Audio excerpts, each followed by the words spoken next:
No pressure.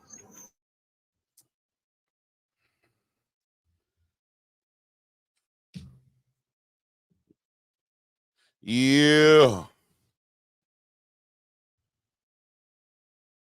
It's gonna be interesting today. Interesting.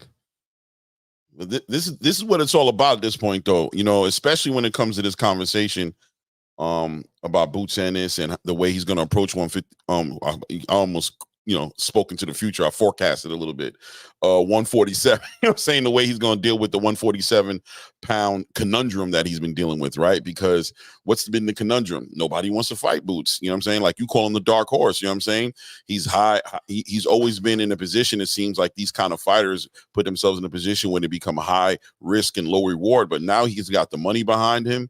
Supposedly, you know what I'm saying? Eddie Hearn's supposed to be able to get that money together. You know, you want to say Turki Alalshikh is part of the conversation, and he has the prize, being the money and the belt. Undisputed goes through him. So we're about to find out, you know, what the champions in the division really feel about that undisputed uniting and all that. So barbecue and mildew time. Time to poop on the pot or get up. And this is the energy from Brian Norman that we want from Tank. Yeah. Chase these belts, man. Chase this unification down. You know what I'm saying? Make it happen. You know, they gave you the keys to the city, man. The keys is yours. It's up to you to open it up. Just put the key in the lock, turn it, and set it off, bro. Set it off. But not only that, right, Clay? Mm-hmm. Is that as soon as Brian Sr., he saw that, he immediately responded. Right.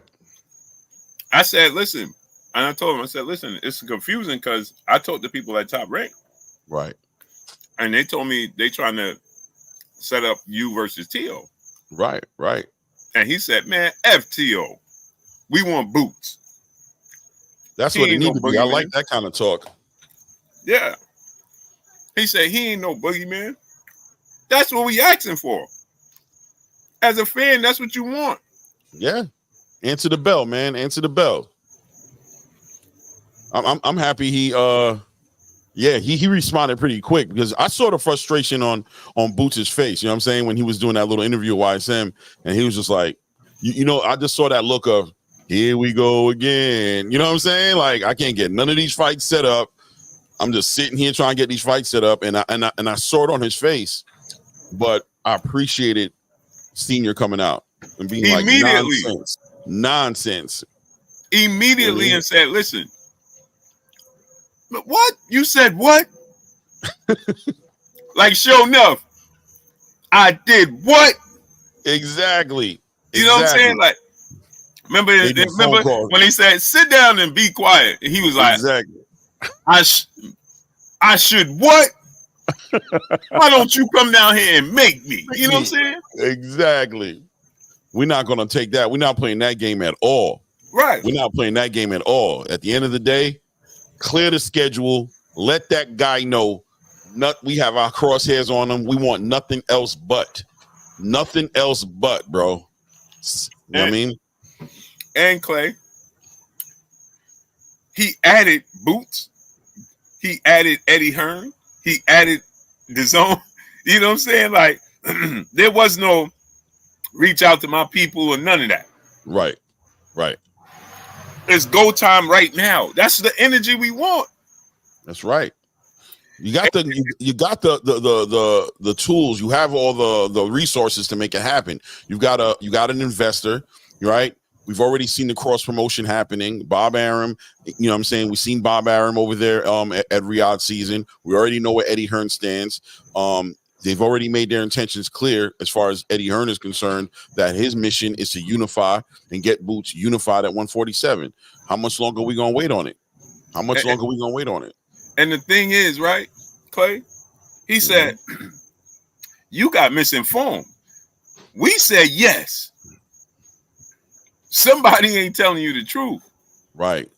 And it's ironic, right? Because I had the same situation with myself with Boost Team because they was misinformed that with the Terrence Crawford situation. Right.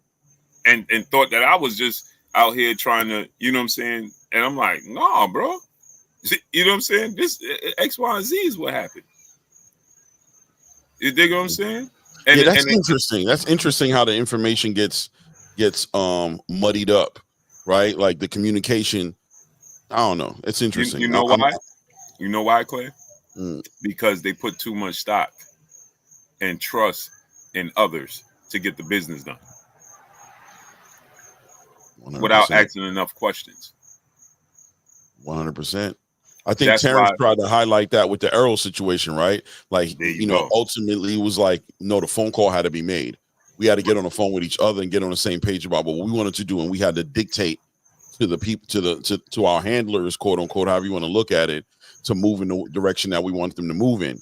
Real interesting. Right. Exactly, because all too often, Clay, how many times we hear, I ain't never heard nothing, I ain't never seen nothing. Mm-hmm. But they don't learn that, listen, you might not have heard nothing, you might not have seen nothing. That don't mean it didn't exist. Right. And then they get frustrated, they get offended when it's like, bro, you ducking. Yeah. Yeah. You see Well, I mean, and the bigger question is, yeah, you need to talk to the people that you got working for you, because they, at a minimum, they got you looking like you ducking. You know what I'm saying? Right. Maybe it's a miscommunication, but from the outside looking in, it's hard when you don't see no reason for something not to happen, and it's not happening. You know what I mean? It's like you got everything in line for it to happen, and it's not happening. Then what do you want us to say? Like, we got to assume that purposefully, you know what I mean, you're making it not happen. And here's the thing with this situation. I completely understand if Brian Norman was to fight Teofimo Lopez. Right. Because Teofimo Lopez is a marquee name. So now people could look at it and say, well, Boots is better than Teo, so on and so forth. But Teo is a marquee name. His name carry weight in the sport. Right. Right. You can make a case he's a bigger name commercial wise than Boots. Right. He's a 2-division champion. Right. He has 2 major marquee wins, Lomachenko and Josh Taylor. Josh Taylor. Yep. Right. And he's with Top Rank. So it makes sense. And then if Brian Norman, you had your coming out party your last fight. We always knew you had this talent and this skill set, but now you had your official coming out party against Giovanni Santillan. Yep. And not only did you get the opportunity, but you showed up and you showed out. You didn't just show up. You didn't just win. You showed out. Beat the fight out that dude. Beat the brakes off him. Didn't he knock him out unconscious? That'd have been too easy. Yeah. Made that boy's body quit. Right. Right. So what you did was you made a statement. So now, typically, when you make a statement like that, now it's time to announce yourself fully. And you get that marquee name. Make no mistake about it. In my opinion, I don't know your stance on it, Clay, but I think Brian Norman's going to beat Teofimo Lopez if they fight. Yeah, his power's not translating in 140. I find it hard to believe he's going to translate at 147. And that freestyling technique he brings, where there's no real game plan and he just kind of reacting to what's going on in the ring, I think Norman's got the pedigree to match him enough. And definitely, as far as the power is concerned, and the dog, I don't think Teofimo wants to get in a dog fight with Brian Norman. I definitely would favor him in that fight. Right. And that's what I'm saying. You know, so Teo does, you know, he's a name. He's a good athlete. You know what I mean? Right. He's a marquee name. But Brian Norman, you just don't know who he is yet. But he's a dog. And so, like you said, Teo's power hasn't been translating. So Brian Norman, because Santillan, let's not get it twisted, he had power. Oh yeah, 32 wins and like I don't know how many knockouts, but 100%. Well, he was favored going into the fight. Period. He was favored, yeah, because he beat the brakes off of Alexis Roca. Remember? Right. Yes, I do. Yep. Yeah. So he got power. It had no effect on Brian. And he was delivering shots. He was connecting. Shots. He was hitting him clean. It wasn't like Brian was being super slick and Brian sat right. Yeah, Brian Norman changed the whole entire story around him as far as what the boxing space was thinking about him in the welterweight division. He wasn't considered that much of a factor, right? Especially coming off that fight that he had with I can't remember that guy's name, but the fight he had right before where he caught the elbow and it was basically a no contest. He was looking kind of like he was digressing because the 3 fights before that were unanimous decision wins. He hadn't had a KO in a minute. So for him to turn up, even going into that fight, I saw him do an interview where he spoke how he was going into that fight planning on boxing Santillan, right? But he said Santillan was pushing so much, was pushing the pace so hard and trying to overpower him that he adjusted and decided, you know what, you want to have this fight like this? You want it to be a dog fight? We're going to stay right here in the middle because you're not pushing me around. He understood the significance of that fight. And really stepped up and showed improved. That's a super victory within itself outside of the WBO interim title that he got at that point. Now he's a full champion. Just the respect he got and understand like we got another one at 147. And immediately after that fight, I think any fan of boxing immediately after that fight, first thing they said was, "Oh, I want to see him against Boots." Like you you already knew who you wanted to see him against. You already know you wanted to see him against Boots. That was the fight to make happen. So reading writing on the wall. And it go back to remember what we said yesterday. Mm-hmm. Us as African Americans, we have an embarrassment of riches. Yes, we have an embarrassment of riches. Right. You know what I'm saying? Like it just keeps going and going and going. Like if you remove Boots from the 147 division. Would Brian Norman be the dominant face of the division? Yeah. Mario. Yeah. Shout out to the other 2 champions in the division. Right. But Mario Barrios ain't beating them. At least in my opinion. I'm favoring Brian Norman. Yeah, I'm favoring Brian Norman. I think he could. Man, look, the other guys could win, but Brian just made such a statement against it in his last fight. You have to favor him over these other guys, definitely. He has more tools in the toolbox than they do. Yeah, especially the opponent he fought.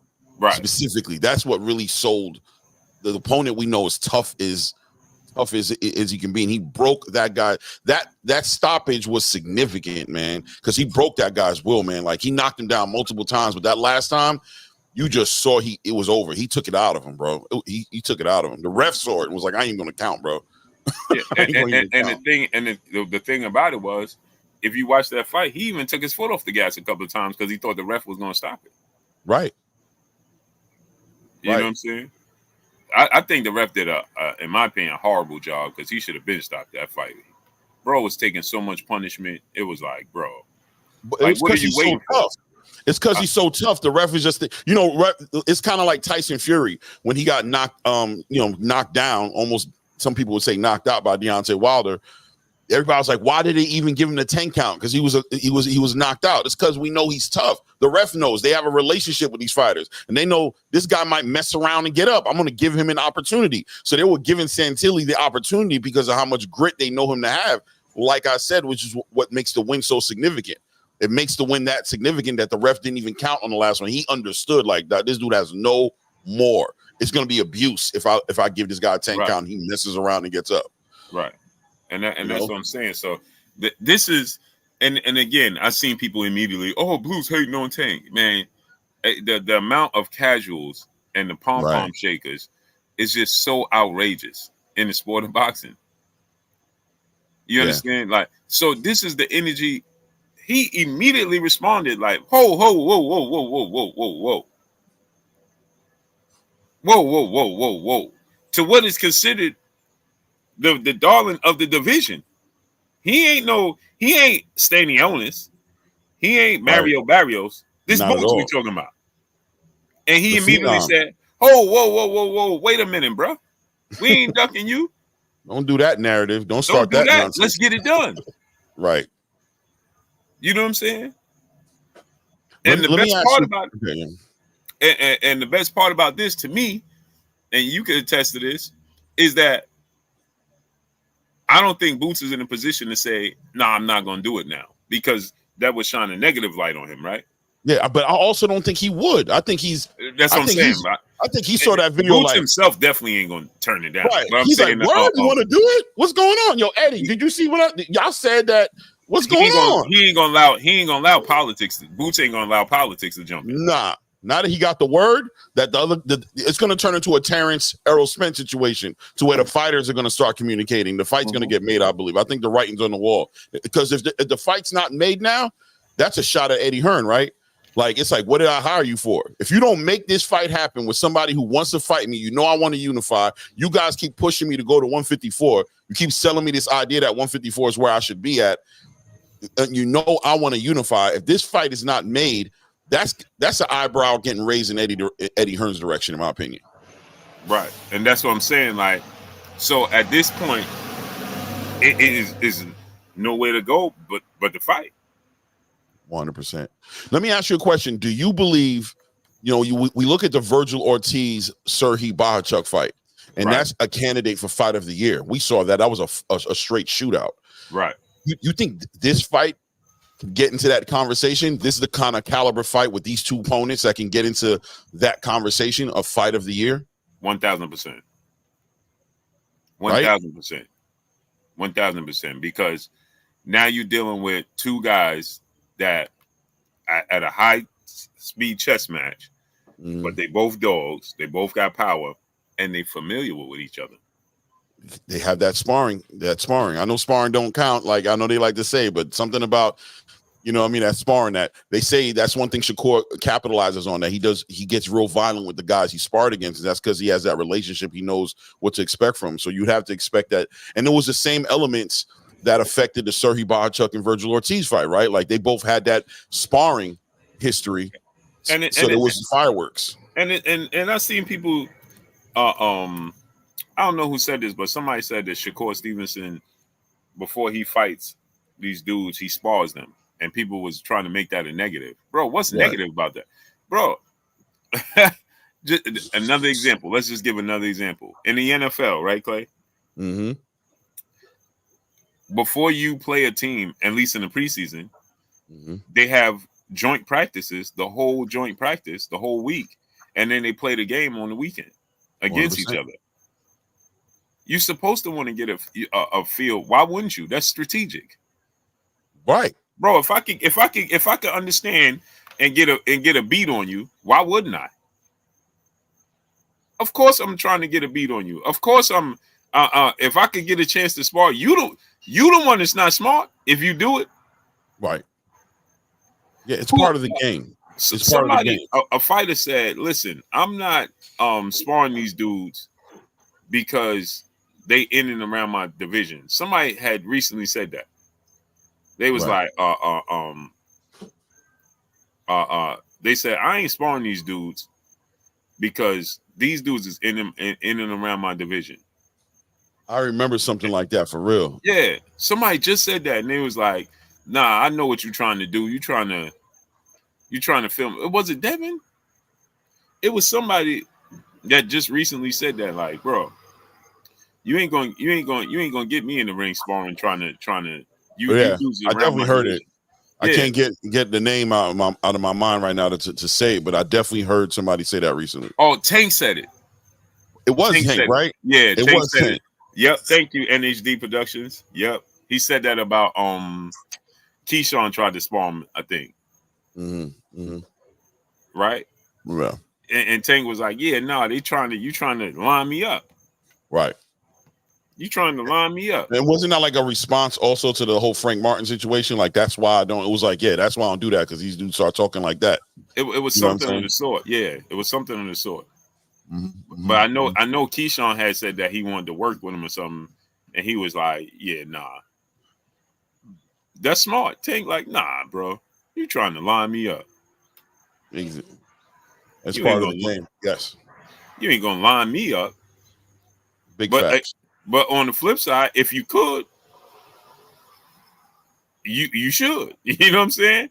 If I'm a fighter and I can spar you, oh, best believe I'm trying to spar you. If you in and around my division. Yeah. 100%. What do you think about? Silver Surfer said that's a coward's way. What do you mean, bro? It's part of boxing, man. It's called strategy.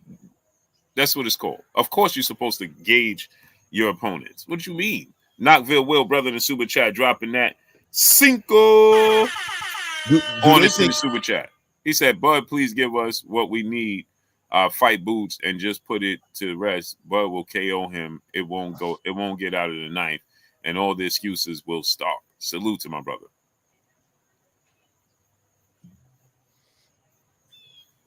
Do you think that I heard Brian Norman Sr. talk about they received the offer, and what they did was they made a counter offer, right? They didn't turn down the offer. They said, listen, and he said it wasn't that much more than what they were offering.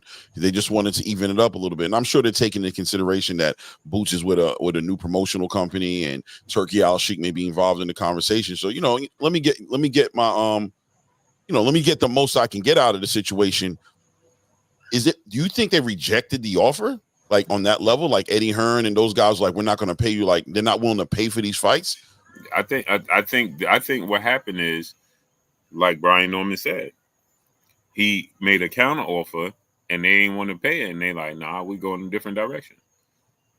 Nah, but bro. And think so. This is what people will say, which is another thing I'm starting not to like, is that so if he makes a counter offer, then people gonna say he's ducking. You see what I'm saying? Or he pricing himself out.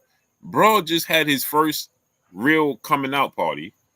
He's a world champion now. You get into this to feed your family. Right. You know what I'm saying? Right. So it boils down to everybody just having respect for one another. Like, that one thing I gotta respect about Errol Spence.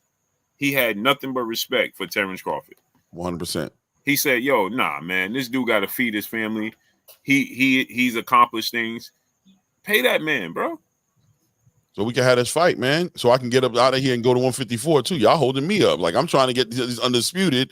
I don't want to even be here no more, man. Let's make this fight happen. I'm not trying to have money. And that's something I hope that Matchroom is taking into consideration. Like, the real superstar power of Boots, you haven't seen yet.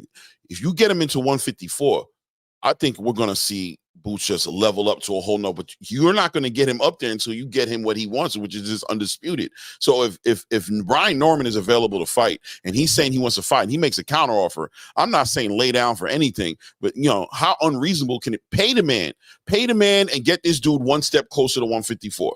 Let's be honest, get him one step closer to undisputed so we can see him in there with the Jamel Charlos, or Virgil Ortiz's, the Terrence Crawfords, the Errol Spence's, the Sebastian Fundoras, the whole entire lineup of fighters out of the Tim Zoos, everybody that's up there that's going to be making mega fights with a Boots Ennis, and that this man and his father is not playing. More important than Boots, Bosey's not letting it slide. He wants that damn undisputed. He's like, I'm not studying nothing else but that undisputed. You're going to let that slide away? You're going to turn away from that and then give him a Karen Kukadachian, whatever his name is, give him that as his next fight when you got Brian Norman on deck ready to go, and all he wants is a little bit more than what you're offering?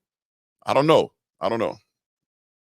Right. Social media has done one important thing. Social media is giving these fighters a platform to communicate what's going on. A lot of times we never get opportunity to touch that information, to know what's going on. And Brian Norman Sr.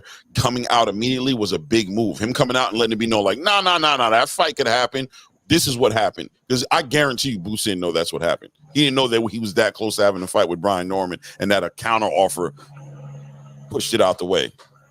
Right. Because they ain't going to tell you that. Right.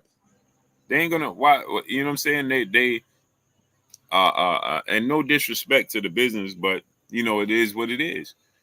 If they could slip out the back door and cut a corner, they're going to do it.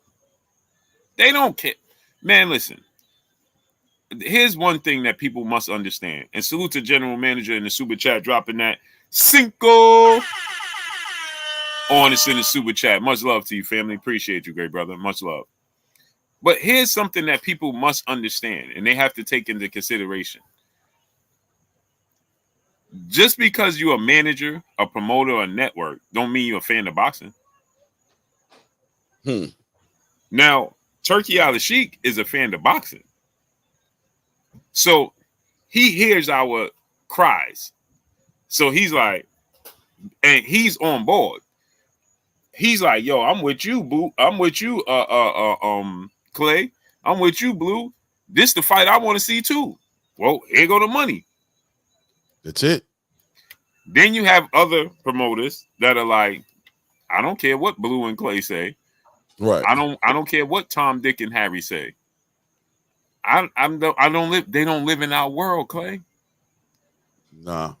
They might be in the golfing. This is just their business. It happens in all other sports as well. The owner for the New York Knicks, he don't care about basketball. We know this, Right. don't we, Clay? All too well. Yup. He could care less about basketball. He's just the owner. He's a businessman, and he happens to own a franchise. He care about that dollar amount at the end. He care more about the chips is selling than are the chips in the beer selling? Is the concession stand in the building doing well? Right. You said I don't care about these damn players and this damn team. Just for people that may not live in New York to understand, this dude owns the Knicks, right? He is concerned. He has developed friendships, and Clay could tell you this, with some of the players so much he don't even care if they're good or not. He'll pay the players that ain't even good on the team. Straight just because he's friends with them. It's not about winning. So how many times, Clay, every year here in New York, we hear, hey man, they gotta get him up out of there. He ain't going nowhere. They don't, so much so that he started banning fans from the arena. That's all. He started banning. Yeah, he started banning people. Just so you guys know, I don't know if you guys are aware of this outside of New York, but the New York Knicks owner started banning fans from Madison Square Garden because they was challenging him and telling him that if he don't love the team, to sell the team. It got to the point where he started doing it with Spike Lee, who's a New York Knicks super fan, Charles Oakley, Anthony Mason. Yeah, they escorted him right out the building. Yeah. Bro. Yeah. Freedom March, brother, in the super chat.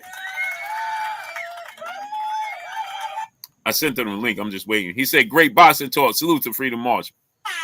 AK Crowder, what's up, family? Yeah, seen and unseen boxing. Clay can tell you, if anybody from New York, I don't know how this news travels out, because I don't talk to people outside of New York about the Knicks. Right. So I don't know if the news travels outside of it. I know I've seen it on like doesn't. Sports Center a couple of times, but yeah, that's what he does. Like fans, people, he had fans escorted out because fans would be like, bro, sell the team. Fans were challenging him, man. We tired of this, man. You know, sell the team. He had fans put out, escorted out, and banned from the arena, Madison Square Garden. From all events, mind you, it's Madison Square Garden, so it ain't just the Knicks that happens there. He had the Rangers. He banned them from the building. Period. From the building, not just from the Knicks games. Damn. Yeah, not just Knicks games. The building. Damn, you can't even come and see Jay hold it down real quick. You know what I'm saying? Because remember, he owned the building. Right. Of course. So don't forget, he gonna be there for the other events too.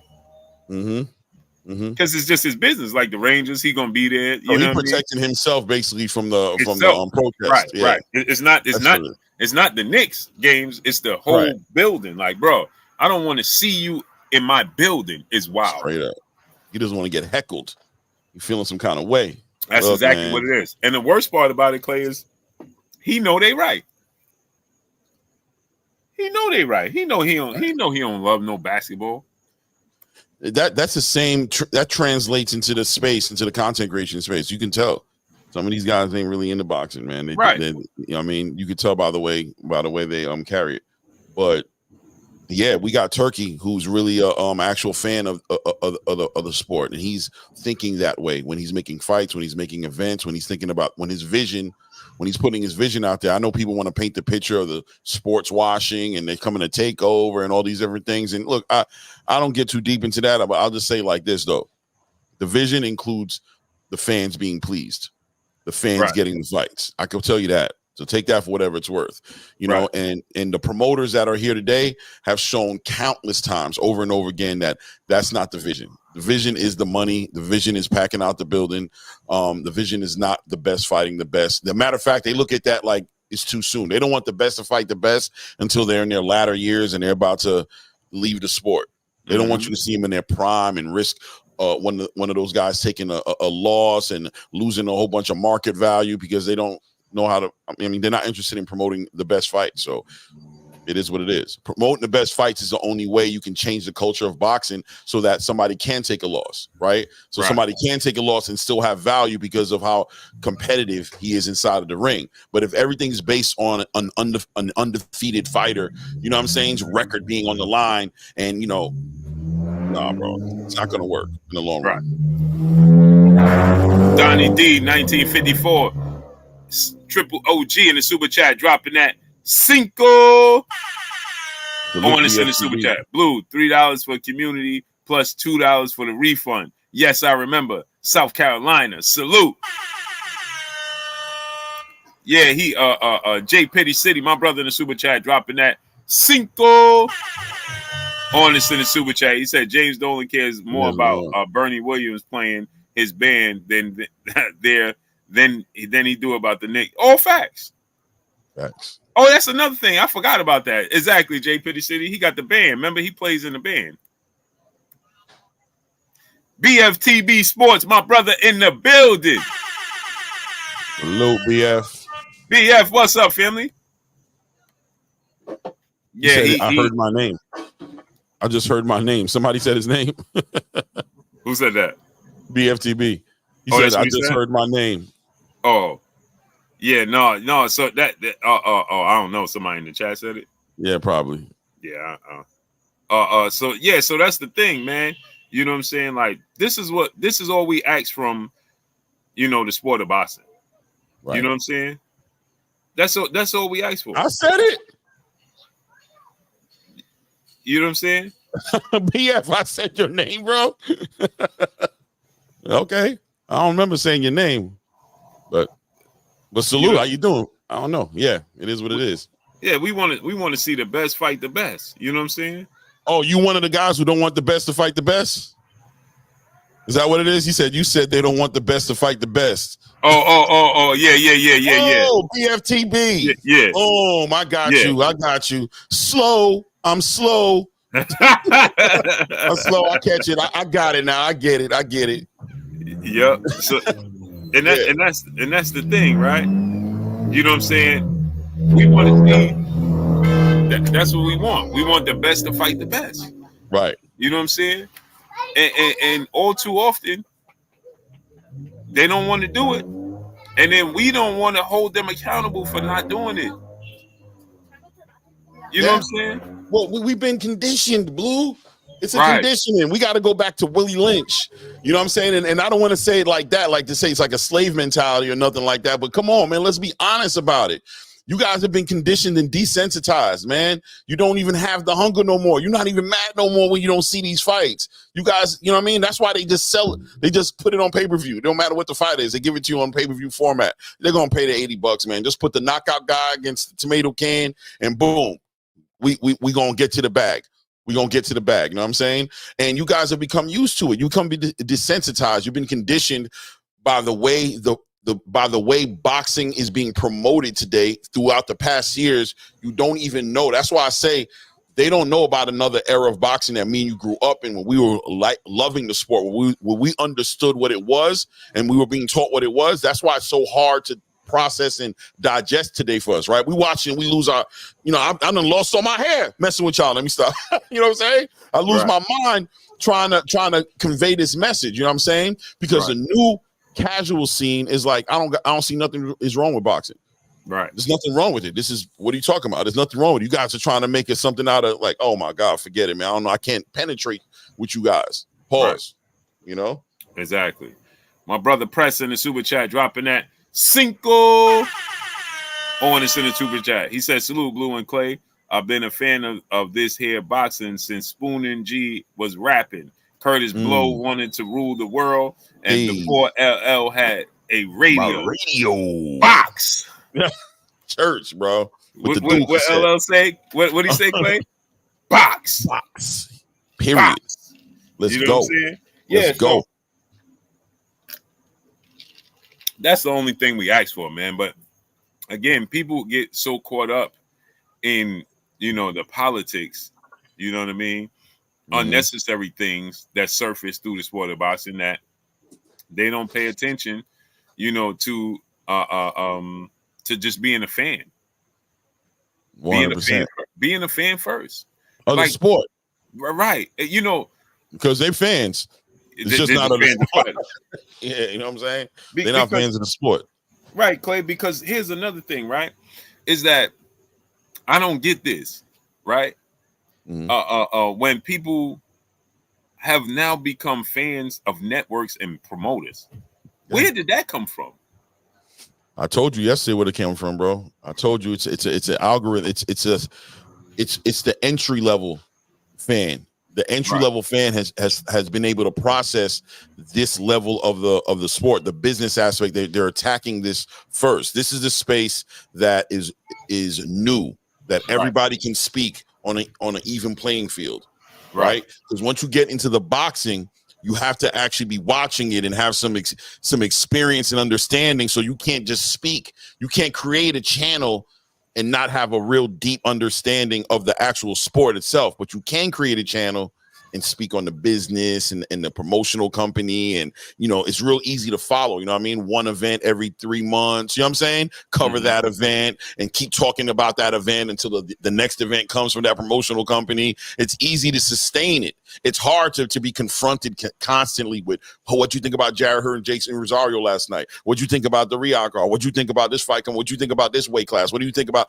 It's too much boxing to watch because in order to make the channel, you have to have that concept. But you got guys like you, and I'm going to say you, not me, because I just started in this space. You've been doing this for like 6 years. So you don't gotta just keep it like that. You can speak on boxing. You're not a newbie. I can conversate with you and hang in the spaces. I've been watching it most of my life. You know what I'm saying? So I do have some, but a lot of these guys just jumped into it recently, and they got introduced to the sport because they saw Javante Knight. Damn, that boy, what's his name again? That little light-skinned boy, Javante? Oh, boy, man, I don't know, man. I'm going to start watching some boxing. I'm going to start, who that boy right there? Errol, what's his name again? Errol Spence. Oh, he a junior? Oh, yeah, man, I'm going to start watching boxing now. This is where they started at, which is okay, right? It's like you got to have an entry level, but, I wish that you guys would become a little bit more passionate about the sport. Start looking, just watch more fights. Watch more fights, bro. That's it. That'll get you going if you just watch more fights. It is what it is. And like last night, Hurd, Rosario, I thought Hurd just took he started to fade in the second half from what he did. The adjustments he made in the first half of that fight, from what we accustomed to seeing him fight. That 10th round hurt him, man. Yeah, took that 10th round off. That hurt him, man. That was the difference in the fight. He let Rosario's aggression be the difference in the fight to me.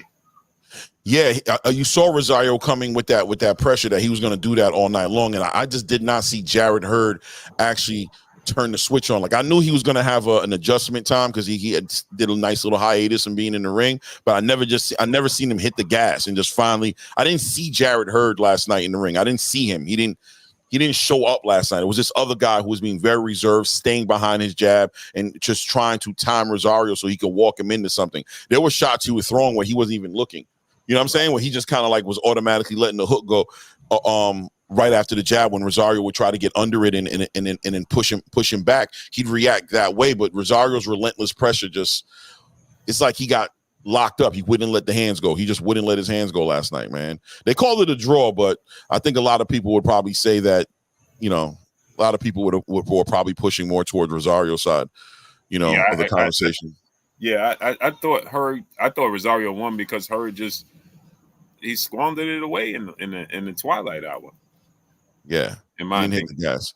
Yeah. What was that last fight he had? He had a fight. Who was the last guy he fought when I last saw him fight? I feel like it was on a Jake Paul card or something like that. I don't know, but it was like a catch weight fight. It wasn't but he really took a lot of shots in that fight.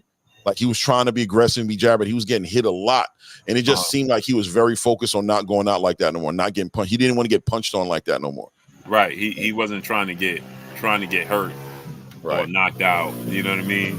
He took a lot of punishment in his career, though, man. Exactly. He was that guy, though. He was the guy. That's the way he fought. You know what I mean? That's why I said I didn't see him show up last night. He wasn't willing to anymore. You saw it. I'm like, I'm not willing to get hit like that no more. I'm not willing to get hit like that no more. Yeah. Salute to Donnie D, 1954, triple OG, brother in the super chat. He said, yesterday was a fun show, minus the $2. $2. I want my $2. Hey, people was hitting me up yesterday. They like, man, I'm gonna watch this movie now. I'm like, yo, that movie is hilarious, man. That movie is hilarious. I want my $2. Where's my $2? Hey, yo, but the funny part is when he said, what's up, Johnny? And he said $2. He said 20. He said 20 deliveries. Something. Right, he broke it down. Right. Yeah, he said equals $2.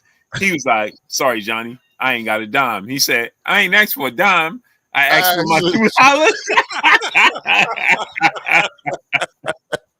He's like, that's cool. Hey. I ain't asked for no damn dime. Yeah, he said, sorry, Johnny, I ain't got a dime. He said, I ain't asked for a dime. I asked for my $2. Hey, and you know that's where that came from? Sorry, Johnny. Sorry, Johnny. Yeah, that's where that came from. Nah, I didn't know that. Yeah. These movies, man, they turned out to be classics. When you're watching them, when you're young, they're nothing. They're just a movie. It's just a movie, yeah. He said, sorry, Johnny, I ain't got a dime. He said, I ain't asked for a dime. I asked for my $2. Yo, get that man his money, man. Get that man his $2, man. Stop playing, man. You're doing too much. Habitual line stepper, my brother in the super chat, dropping that cinco. On this in the super chat, he said, Blue, stop the cap. You know exactly where that being a fan of promotional company comes from. They created a street and fence to hide behind. Yeah. That's what it is. Shout out to Shut Up and Laugh. Claymore don't know what he's talking about. That's interesting. Maybe he has something. I don't know. You disagree with something? Disagree. Don't say that. Talk about you know what I'm saying? Address the situation. I think that's interesting. Yeah. What is it that you don't know what you're talking about? I'm interested. I'm always interested. Please let me know. Hey, I'm here. I'm all ears. I'm all ears. Man, I'm still waiting for him, man. He on Instagram. You know, he popular right now. Everybody chasing him down, trying to get this information. You know what I'm saying? They're trying to figure out what's going to happen, because this fight sounds like the writing on the wall says that this fight's going to happen at this point. Because once this has been said and Boots said what he said, now the pressure is going to get put on these promotional companies to go ahead and get this squared away. I can't wait to hear about how this became a miscommunication. Like, how did that happen? Right. Who offered what, and what response was given, and even were you guys told that you were going to get it? Were you waiting on a response back on a counter offer, or did that team say forget about it, or you just haven't heard back from them ever since they sent the offer and you sent the counter offer? You know what I'm saying? Right. Because they got us getting ready to watch Karen in Philly. That's what they got us getting ready to do. And Boots was like, listen, you could see the frustration. He was like, remember when Boots said, I'm not trying to take no steps back. 100%. So that indicated that I ain't trying to fight Karen. 100%. How do you even pronounce this dude's name? Mm-hmm. Kara Kukujachian or Kukuran. No doubt. Shut up and laugh. You're entitled to opinion. I appreciate you, man. I guess I don't need to know what you don't think I know. I'll talk about. You just generally think I don't. I'm cool with that. Yeah. K different breed. Piece of buses, Queen. He on Instagram, so I guess we will just wait for him to get off. We're gonna cook anyway. Right. Come on. So yeah, man. But see. So here's the thing. This is where the miscommunication comes in all too much, where you have this situation right now in front of us that's hindering a fight. Imagine. Now, Clay, imagine this now. Imagine Boots never did that interview. We would never know. It stays in the dark. Not only will we never know, but Brian Norman would never know. Right. And Boots would never know. Boots would have never knew. Right. This So happens Boots, every day, I bet you. yeah, of course. This is why I said with Boots and his team, when they got mad at me, and I'm like, bro, y'all didn't know that Steven Espinosa said that he ain't had no dates for the Crawford fight? Right. They was like, huh? Bro, Clay, do you know when I told them this information? Mm-mm. At the Devin Haney, Ryan Garcia weigh-in. Really? So they didn't know this whole time? The whole time. Oh, that's interesting. That's interesting. How did they feel about it when they got the information? What was their reaction? Eye-opening? Bozy wasn't happy. He was like, wait, hold on. Right. Right, man. A lot of these fighters are going out like that. And Terrence was saying that in that interview he had with Andre Ward, right? He was speaking to that about how these guys don't have the information. They don't know what's going on. They're not at the table. They don't get to ask. They don't even know the questions to ask. And they don't know that these fights aren't being made not because of the fighters, but because of all the outside entities, all the moving parts outside of the fight are getting in the way of these fights getting put together. You know what I mean? They're not asking questions. They got to ask more questions. You 100%. can't leave it at, they can't leave it at, oh, he said no. You can't leave it at that. You got to be like, all right, pick up the phone. Hey, what is it that you're looking for? Right. Especially when it's I was like told, you trying to make. Right. I was told X, Y, and Z. What is it that you actually looking for? And now imagine that's what happened with Terrence Crawford and Errol Spence. Right. They picked up the phone and come to find out, bro, you looking for what? You looking for what? Let's get it done. Yeah, hold on. Let me make a phone call, man. I ain't even know. Yo, get that man that thing, man. Get that man that and give him this, man. Stop playing, man. Let's get this fight going. Right. So that hurts the sport. It hurts the fighters. But the thing is, they need to contact one another. Remember, we had the situation where we had with Tim Tszyu. Right. Remember, Tim Tszyu was like, "Yo, they told me I'm negotiating with Terrence Crawford." Yeah, exactly. And then he's like, "Bro." Then he came back and said, "Oh, Crawford turned it down. Now you're gonna fight Erickson Lubin." And he's like, "Okay." Was it Erickson or Keith? There was it was Erickson first, and then it went to Keith. Right. And then remember, they told Tim Tszyu it's gonna be Erickson Lubin. Erickson Lubin like, wait a minute, I ain't have no conversations about fighting you. 100%. I don't even know what you're talking about. So 100%. Lubin is like, bro, 100%. I don't even know what you're talking about. I had no conversations about fighting you. And then they came back and told him, well, Lubin turned it down, so you fighting Keith Thurman. So then he's like, well, Lubin is ducking, and Lubin like, bro, what? I ain't even have a conversation. I don't even know what you're talking about. Big facts. Is there a power of attorney, like, situation that's happening with these promoters and the fighters? In other words, where the promoters are allowed to speak for the fighter instead of, I just think there's a difference between representing the fighter's interest. Right. It might be in their contract.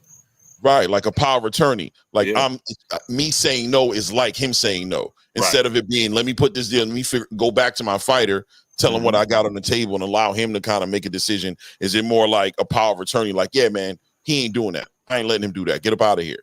And the fighter doesn't, you have no obligation to let the fighter know anything. No, and GoFundMe said because they know the value of the fight. No, they don't know the value of the fight. Let me tell y'all something, man. They do not know the value of the fight. They guesstimating. Right. They're guesstimating. They don't know the value of the fight. Hence the reason why Floyd Mayweather made it where he got paid based off of the back end money, because you don't know what it's going to be. So I get, and hypothetically speaking, I get 75% of the back end money of the pay-per-view, whatever that is. It could be under their expectations. It could be over their expectations. You don't know. They're guesstimating. That's all they're doing. And it could turn out to be lowballing the fighter. So promoters understand true value of the fight. No, they don't, bro. That's a lie. That is a lie, man.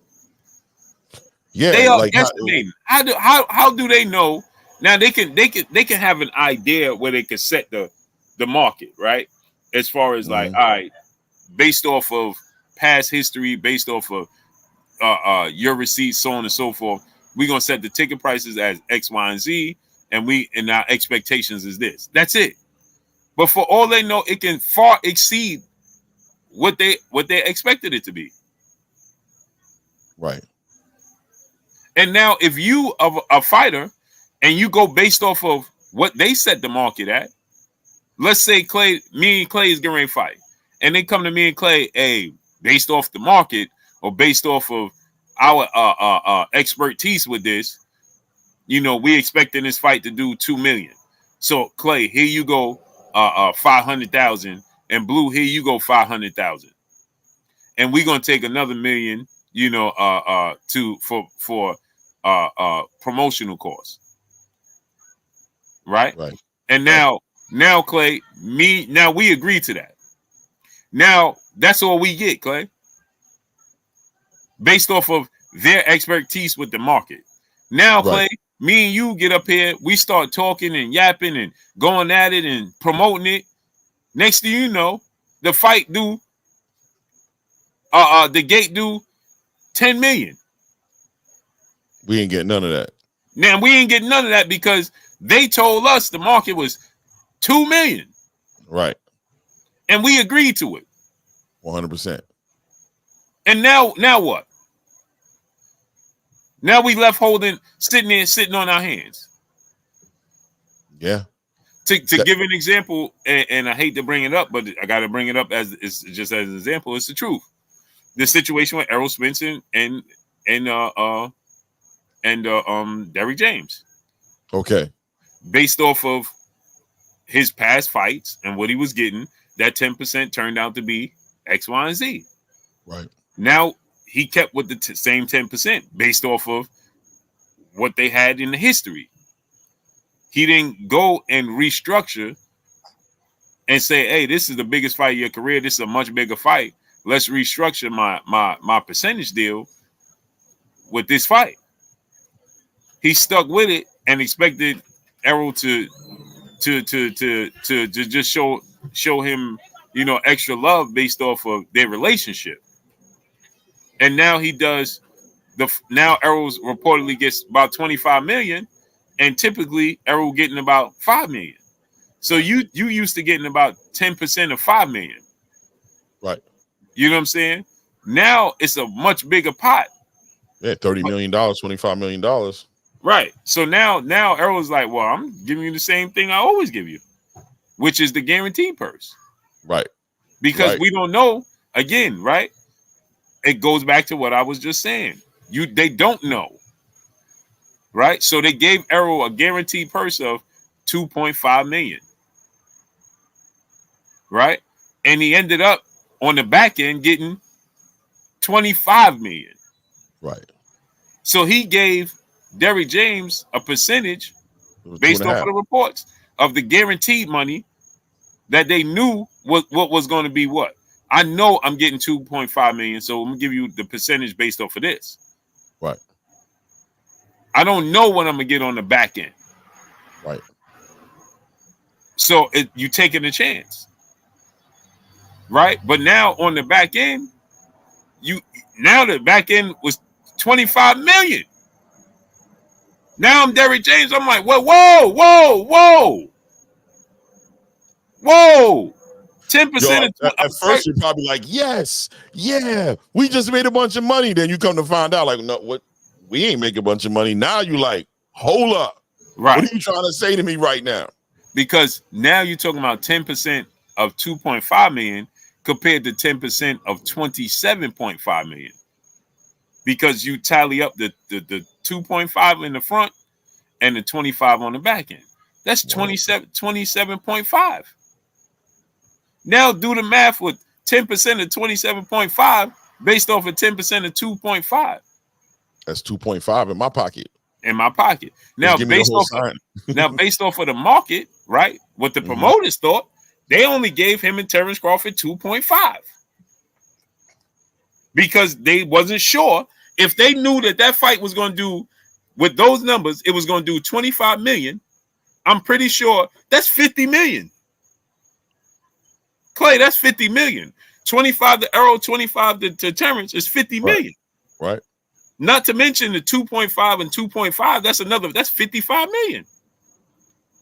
So if Clay right now, if somebody come to us and say, "Hey Clay, you're gonna do this fight with Blue, and the pot is gonna be 55 million, but we're gonna give you 2.5 and him 2.5," we're gonna be like, "Yeah, right. Yeah, right. You better give us. You got to be kidding me. Right. Ain't no way I'm taking 2.5." That's why the business, but you also got to be comfortable with gambling on yourself, right? Because I'm sure if you want a piece of that, what it's going to be like, well, all right, well, take risk, the same risk we're going to take. You take some risk. You risk not even getting the 2.5 million. Bet on yourself that it's going to be 25 million.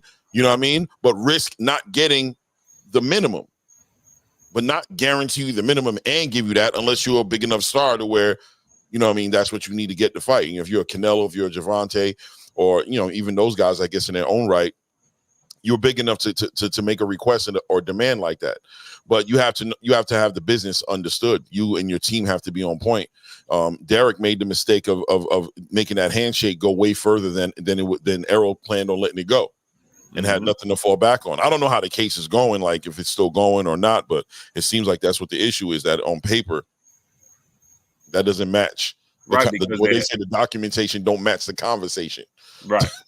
Exactly, because it's like, yo, you know what I mean? Like, based off our relationship, you should want to give me X, Y, and Z.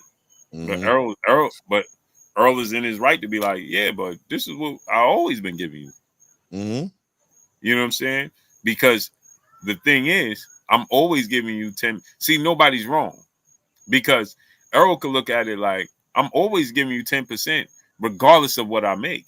I might make less than that. I'm still giving you 10%. My guaranteed purse might only be 1 million. I'm still giving you 10%. Right. Now my guaranteed purse could be 5 million. I'm giving you 10%. My guaranteed purse could be 500,000. I'm giving you 10%. Right. You know what I'm saying? So my numbers is fluctuating. Yours is staying the same. So now it has a major jump, and I'm expected to give you more than 10%. Right. But when it's at a major low, are you taking a pay cut from the 10%? Right. You understand what I'm saying? So it's like 100%. Yeah. So now who's wrong? Nobody. Nobody's wrong. You know what I mean? It's just about, in essence, to be honest with you, you know what I mean? Errol is right. There's somebody who's right. You know what I'm saying? He's right. You know what I'm saying? Like, Derek is right in, like, I get it, the way you're looking at it and thinking about it, but I'm just saying legitimately, legally, you know what I'm saying? Right. You're wrong because you agreed to something else. Right. You know what I'm saying? GoFundMe said, this is why Tank is staying loyal to the PBC. Oh, man. People are just... He signed a deal with 25 million fine. He don't care if they make 100 million after that. It's just business. It has nothing to do with loyalty to the PBC, brother. Please stop saying that, man. We have to educate ourselves. What are you talking about? What are you talking about? If Tank was to do business with Turki Alalshikh, it's still doing business with Al Haymon. Al Haymon is still his advisor. Al Haymon is still getting paid. What are you talking about? It has nothing to do with loyalty. We be misplacing words and putting words in the wrong position. Wrong context. Not taking the context right. Right. So if Tank was to fight Loma, you said, oh, this is why Tank is staying loyal to the PBC. So no, he wasn't staying loyal to the PBC because he was just getting ready to fight Lomachenko, who's with Top Rank. 100%. Which means he's asking PBC to split the pot with Top Rank. So what are you talking about? So he could do the same thing with Turki Alalshikh. Please stop saying that. Oh, this is why he's staying. Nobody told him to leave. He don't have to leave the PBC. What are you talking about? He can fight against Shakur Stevenson with Turki Alalshikh and is not leaving the PBC. What are you talking about? And furthermore, Al Haymon reaches out to other platforms to have them showcase their fighters. Al Haymon to reach out. My Egypt, peace and blessings, Queen. Salute my art. Yeah, Al Haymon will reach out. If me and Claymore have a promotional company and a network, okay, Al Haymon will reach out and be like, "Hey, I got fighter A, X, Y, and Z. Do you mind putting them on your platform?" Right? Because I don't have space. I don't have a date. Y'all need to educate yourself on how this works. Right. Looks like it's happened already this year. You know what I mean? Right. So, yeah, that's how that works. Everybody, yeah. I mean, it sounds like what you're mainly saying. What I'm grabbing from it, and it's the same mindset I've been thinking, is this whole entire you need to be over here to make the fight happen. That's just a figment of y'all imagination, bro. No, the hell you don't. It's constantly. This year has been a big year of look at Canelo getting ready to fight Berlanga right now. You know what I'm saying? Looking at Canelo and Jaime Munguia. I'm glad you said that. You know what I mean? I'm glad you said that, right? Mm-hmm. Isn't Canelo Alvarez the biggest draw Al Haymon has? I think so. Right. Based off the numbers, he's the biggest draw, right? 100%. So what's he getting ready to do? He's getting ready to fight Edgar Berlanga, who's with DAZN, Eddie Hearn, and Turki Alalshikh. Right. So what are you talking about? That Turki Alalshikh is helping fund Matchroom and Eddie Hearn. So what are you talking about? He's with Canelo just said that he's with PBC. So is Canelo being disloyal? You gotta make this make sense, man. Y'all gotta stop talking just because you got a mouth, man. And you gotta start doing your research and doing your homework. What's the difference between Tank and Canelo right now? Canelo's getting ready to fight Eddie, and that fight, and guess what? Guess what, Clay? It's gonna be aired on DAZN and on Amazon. So is 100%. He backdooring Al Haymon? No, they getting their money. They're gonna split it, but you know what I'm saying? They're getting the money, man. Listen, you gotta make the fight, right? You gotta make the fight, and if you can't do it on your own, if you don't have all the fighters in your stable, how you gonna make the fight? Right. That's why it's nonsense. Shakur being wherever he's at ain't got nothing to do with him and Tank fighting. Y'all just stuck on an old model, an old idea that's been pumped into your head, but you're not acknowledging all the times you've seen these cross-promotional fights happen. You're not acknowledging that. You're still moving with that. If he stay over there, he can't. Right. And to make it worse, it's like, well, how's Al going to get his money? Al get paid regardless. What are you talking about? He's an advisor, not a promoter. He gets paid as an advisor. That's a whole nother conversation, right? That's a whole nother conversation. What are you talking about? Because you guys think like, yeah, bro, PBC. Like, I had a conversation with Rachel Donaire about this. That it's going to be interesting to see who's really the PBC fighters versus the TGB fighters. You know what I'm saying? Like, who's actually what? I'm glad you said that because GoFundMe says split versus all minds. What are you talking about? Canelo's the biggest draw they have, and it's all splitting because Al Haymon is not a promoter. You dudes that GoFundMe, please educate. Matter of fact, go sit at the kitty table, brother. Go sit at the kitty table. Hey, get that dude some dinosaur chicken nuggets, some Go-Gurts. Thank you, Donnie D. Salute, King. Thank you, man. Educate yourself, man. Al Haymon splits. You said all versus split versus all minds. What are you talking about? Al Haymon don't get everything anyway. He has to give something to Tom Brown Promotions because he's not a promoter. Right. He's an advisor. How do you think Tom Brown TGB operates? You think they operate for free and just give everything to Al? He has to split with another promoter. Oh, well, they'll go with the rumor. Blue. The rumor is that TGB really works for Al, and it's really Al, but they're just putting that on paper just to fool everybody so that Al can get tax breaks. You know what I'm saying? For not having to account for the fighters. I've heard all these. I hear all the stories. You know what I'm saying? Yeah. So this is how it operates, right? And salute to my brother, Mr. Hayes is in the building. Fight Hub Hayes, my brother Marcus Hayes is in the building. What's up, bro? Salute. So here's how it operates, right? Mm-hmm. Al Haymon was extremely smart, and he understood if I register as a promoter, I have limitations. Right. I can't change the game like I want to. So it's like me and you, right? Me and you say, let's do this business, boxing business. So Clay, you register as a promoter, I'm gonna register as an advisor. Mm-hmm. I have the backends, the funds, the people that's going, the sponsors, the money, right? Mm-hmm. You act as so legally, we a team, me and you. Right. Now everybody's like, okay, well, Blue is the face of it, right? Well, Right. Clay was going to be the figurehead. You know what I'm saying? So I'm acting as an advisor. You act as a promoter. Right. Because I cannot put on fights. I can have 100 fighters and you can have 5. Mm. But you the promoter, I can't put on fights because I don't have a license. Right. You understand? So guess what, Clay? You put the fights on, I'll put the money behind you, and I'll put the fighters to you.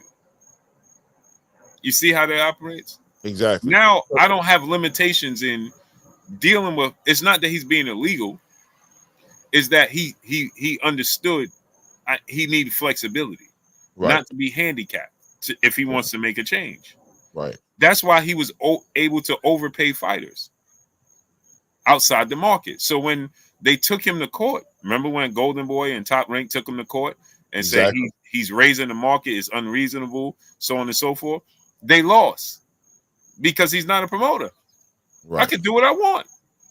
I could talk to your fighter because I'm just an advisor. Right. Your fighter can hire me as an advisor. Now we know on the surface, I'm a promoter. But legally, I'm just your advisor. So Clay, now me and Clay could say, hey, Blue, we should get, fighter A over there. Mm-hmm. Well, who's he signed with? He could be signed with Top Rank. How many fights he got left? 1. We need to early bird catch the worm. We need to start putting a bug in his ear. Now Clay can't do it because you got legal limitations. Blue can, because I'm just an advisor. It's just like when you come out of college, right? Hey, that's why they remember at one point they stopped that where you can't. And once you talk to an agent, you was done. You're out of the draft. Yeah, you're not allowed. You can't do that. Right. So that's the same thing. So now, as an advisor, I can say, hey, I'm gonna go talk to fighter A. I'm just, hey, listen, this is what I can offer, X, Y, and Z over here, boom, boom, boom. And you can meet my promoter. My promoter is Clay. You see what I'm saying? When you're done. The game being played right now. That is the game being played pretty much between PBC and Tom Brown. Right. So that's what he did with. That's why Floyd Mayweather became a promoter. So that way Al could put on fights under Mayweather Promotions and under TGB. Remember at one point in time, before he got PBC, he was just operating as an advisor and Golden Boy was the promoter. Right. Remember? Now, remember this. This is now it'll make sense to you. This is where the beef came in between him and Al Haymon. I mean, between him and Oscar. Because once he left, right, he was able to take the fighters, and it's nothing Oscar could do because he's not a promoter. Right, because he's funneling them over to TB or Mayweather Promotions. He's well within his right to do that because he's not a promoter. That makes a lot of sense. And he got away with that pretty much. He got away scot-free with that. Like he did that. Legally, he's right. Right. So you come with me. That was a good breakdown, bro. You see, that was a clear breakdown of how that of how that relationship works. Right. So now you come with me, and then Oscar couldn't do nothing about it. Mm-hmm. Remember, that's what Canelo was like. No, I stayed, and that's why Canelo just did the interview, and he was like, I should have left when Al first wanted me to leave, but I was loyal to Oscar. Right. You see what I'm saying? So that's where the difference lies. What's up, twin? That's where the difference lies. You see what I'm saying? So that's why he has TGB promotion. You don't see TGB doing nothing else outside of Al. Right. Just you always see that. And it's always like he won't. Yeah, you're right. They don't promote. They don't put their fighters anywhere else but on the PBC. But I always thought that was more of a loyalty or a good business relationship thing going on. But no, it's because it's really a PBC. The TGB is really PBC. Right. Yeah. But UTGB, okay, me and Clay, we got this partnership. Clay ain't gonna do it for free. Just to I still gotta I have to, even if Clay say, bro, I don't need a dime, I still have to legally pay Clay, or I'm gonna be busted. Right. Because now, what are you working for free? That's what we're supposed to believe. Right. Now you're just getting paid nothing, and yeah. I still got to pay Clay. That's why I tell people, you can understand, Floyd never wanted to be a promoter. He had to be a promoter. That's why now it makes sense to you, right? 100%. Now this will make sense to you when Floyd says, if you with Al, you with me. You don't have a choice. Well, that's what he meant. That's why Floyd legally is always going to get paid whenever Al put on a fight. He has to, even if he's not involved. Do you understand? 100%. Because he is involved. You understand? So that's like me, you, and Ray do something, but Ray is like, I'll put my name on it, but I ain't interested. You know what I'm saying? Okay, right. Now Ray might be off in the club yonder, doing whatever he wants. Well, you're gonna collect his Guess dividends. what? When we put on an event, something got to go to Ray. Right. It got to. Strength. Because he's sharing the liability, he has to share the profits as well. Right. You see what I'm saying? So that's why Floyd started that. And Floyd like, listen, if you with the PBC and Al, you with me. Believe that. Yeah, right. You are. You may not see it. He may not be active. You understand? Mm-hmm. Mm-hmm. And for all you know, let's say, hypothetically speaking, the cut goes to Al is 65%. Well, maybe 20% of that 65 goes to Floyd that you just don't know about. Mm-hmm. And it goes through Al. You see what I'm saying? So maybe Al have out of his, he got to cut Floyd his. You see what I'm saying? Which was extremely smart on the part of Al, because he was able to pay a multitude of fighters buku amounts of money. 100%. 100%. And there was no issues with the market. Nothing Oscar and Top Rank, nothing they could do about it. They was mad. Remember how mad they was? Oh, when they took Al, they was mad. Nothing they could do about it. Nothing. You know what I'm saying? So, again, now Al could call you and DAZN, hey, I got, okay, what they said the deal was reported with Amazon was 12 fights, 12 dates. Right. Right. Okay, so we got to give them, 12 dates.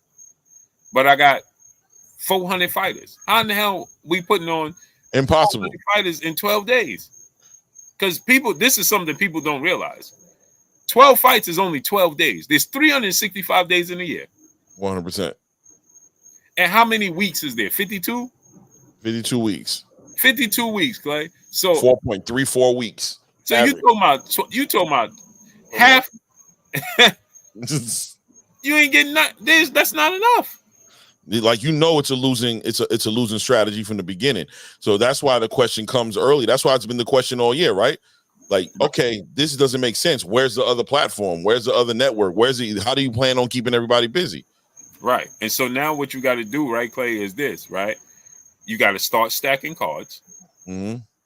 And then you got to start ciphering fighters off. Hey, Isaac Cruz, Rayo, over to Riyadh. David Morrell, Andy Cruz, go over there and get on that card. Go over there with Turkey and jump on that card. Right. Now, what happens in return? The obvious, right, Clay? Right. You in debt to Turkey. Turkey put your fighters on his card. Now, when I need to do X, Y, you understand? So it's just but people don't understand, and they pit all of these companies and everything against each other. Right. And they don't understand that it don't operate that way. Right. And it's interesting because what they'll do is they'll paint the narratives are crazy. You'll hear things like, yeah, so it looks like Turkey is realizing he can't do this without the PBC, and the PBC is doing him a favor, and it's like, you guys put them against each other. Meanwhile, in the background, they're conversating and working with each other, needing each other. You know what I'm saying? To get this sport where it needs to be. That's why, you know what I mean? That's why these narratives that get painted and these fanatics of promotional companies are is hilarious, because how can you be fan of, it's like the two-sided coin. It's kind of like an election where everybody's on the same team and they're fooling you to believe that they're on separate teams, and you're thinking you're voting on this side and you're hating the other side. Meanwhile, the whole game plan is they're on the same page, two sides of the same coin. Exactly. And that's why I'm trying to tell people, stop trying to be a fan of, and I know this firsthand. You know, okay, just to give you a quick example, right, Clay? When we put on that Terrence Crawford card, it was hilarious to me how many people was complaining about BLK Prime, because and this is a true story, every single promotional company contacted to put some sort of fighter on that card, including PBC, including Top Rank, including everybody. And then I was made privy to the information that this is universal. Right. It's a universal thing, especially with a platform like BLK Prime, and situations like Turkey or even Pro Box right now. Right, because they're not committed to anything, if that makes sense. They don't have a commitment to ESPN or Amazon. Yeah, there's a YouTube channel. Right. So they can showcase a fighter. Hey, do me a favor, put my fighter on your card. And they've done it. And next go round, I'll make sure X, Y, and Z happens. That's how it works. So once I was made privy to it, I'm like, bro, the fans look silly. And that's why I do what I do today's time. Because I'm like, once I was made privy to how everything works, what Clay, once you see the truth, you can't unsee it. Period. So once I was made privy to how things really truly operate, nobody dislikes nobody. Except for fans. Right. Now they may have they're going to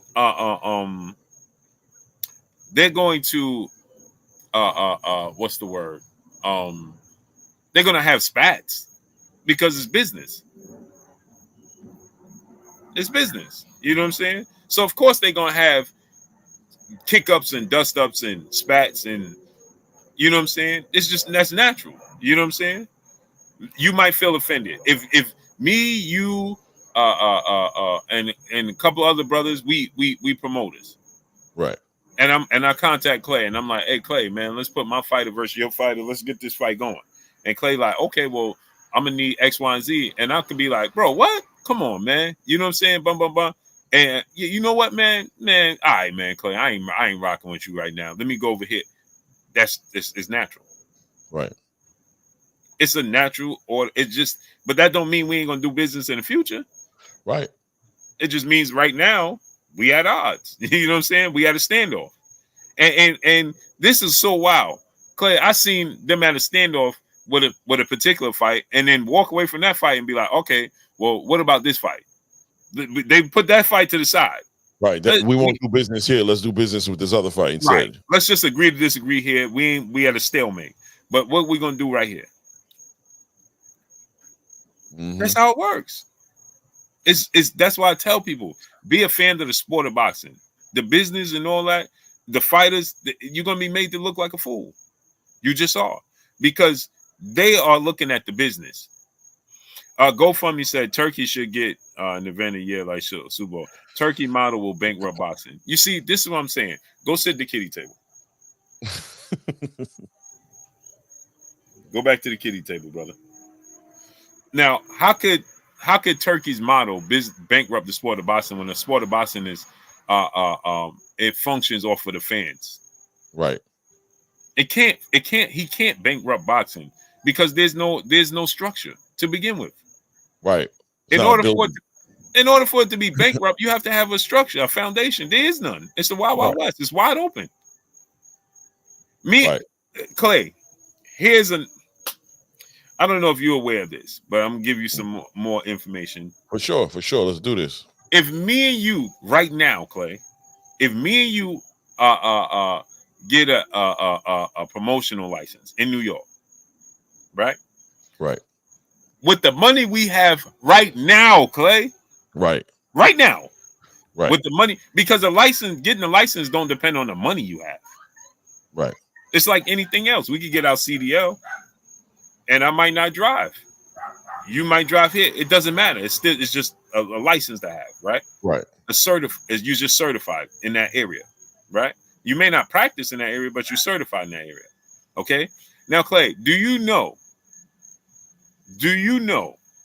that as long as you have some sort of license, some sort of promotion license, do you know me and you can bid on any fight that's ever go to purse bid? Me and you right now, if Terrence Crawford and Canelo went to a purse bid, hypothetically speaking, right, me and you could bid on that fight. Just because we got that license?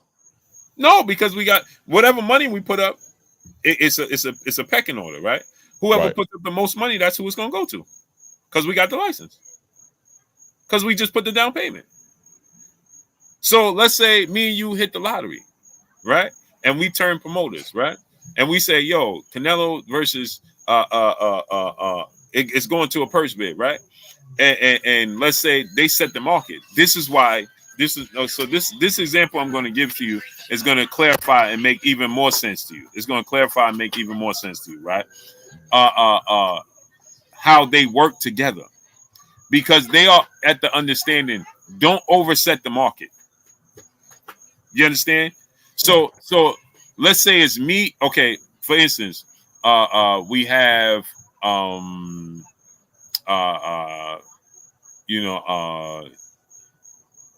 it was the T.O. George Kambosos situation. Remember that? Yep. It went to a purse bid, right? Now, here's the thing about purse bids. Now, let's say the sanction bodies give you a certain amount of time to negotiate a fight, right? So the two fighters can be in cahoots. Remember, Bob Arum got upset with T.O. because he allegedly claimed that they was in cahoots, because George Kambosos and T.O. could say, listen, we're not going to come to no agreement.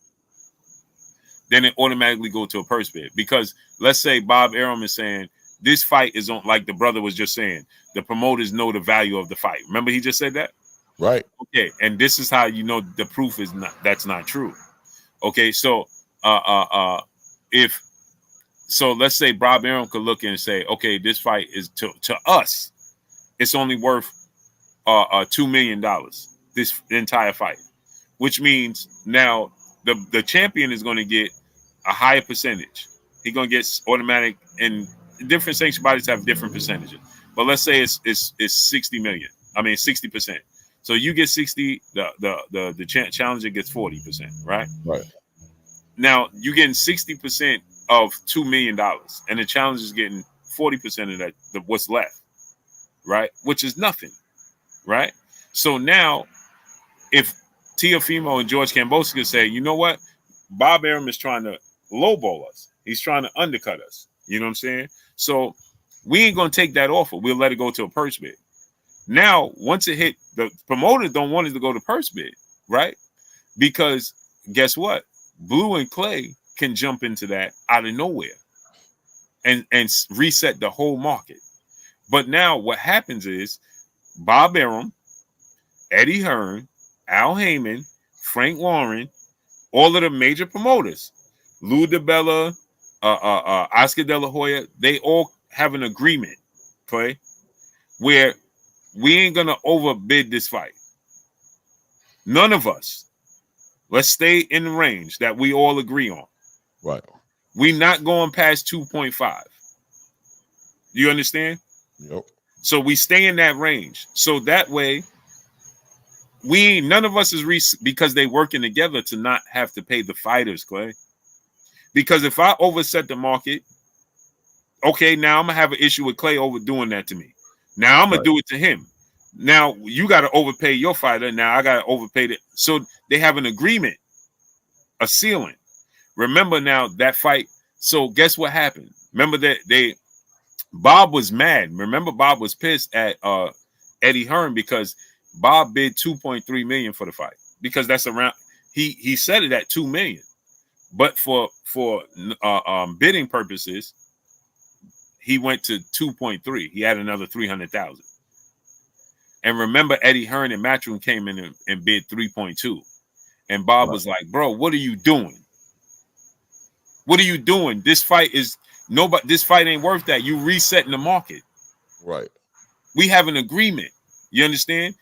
This is the number, and you stay either with it, match it, or below it. You see what I'm saying? 100%. And so Eddie is like, was playing the game where he's trying to snatch up Teofimo Lopez. You get it? Yep. And then out of nowhere, remember, Triller came in and bid like $5 million out of nowhere. Because remember, Blue and Clay could jump in and we could bid out of nowhere. They don't know where our money come from. You see what I'm saying? As long as we show them the legal proof and we can put it in escrow, then we are able to bid on the fight. So Triller came in not knowing nothing about boxing. Remember? And all they did was that exhibition with Mike Tyson, and they bid $5 million, which Eddie Hearn and Matchroom wasn't going to match that. And I mean, Eddie Hearn and Bob Arum wasn't going to match that. So they backed off. Like, all right, well, Triller, because Bob Arum is still going to get a percentage of Teofimo's purse, regardless. Right. So Bob just backed off. Like, whatever, I ain't got to pay nothing, and I'm still going to get paid. Period. But Triller didn't know what they was doing. You know what I'm saying? So Triller, that's why Triller kept trying to move the date and everything. They ended up backing out. And then remember, once they backed out, what it did was it went to the next highest bidder, which was Eddie Hearn. So that's how you know that these promoters work together. So when you being a fan of a promoter or network, it makes 0 sense. It makes 0 sense. 100%. You know what I'm saying? So that's why I tell people, man, man, if y'all only knew what goes on behind the scenes, please just be a fan of the sport of boxing. Just be a fan of the sport of boxing, because if you truly understood what goes on behind the scenes, and there is no real true bad blood, you think that this promoter don't like that promoter and they don't like, man, please.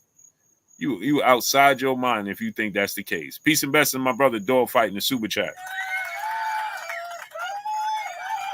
He said, "What's good, Blue and great brother Clay? Salute." Okay, I see what that is. I'm still waiting for this dude. Arcelia the Menace, the Queen, the Vanilla Drop, 50% of the Queens of the Ring. Bassiana the Menace, now known as Arcelia the Menace, in the building. Oh, that's the other half? Okay, I see it. Okay. Yeah, they go that other half right there.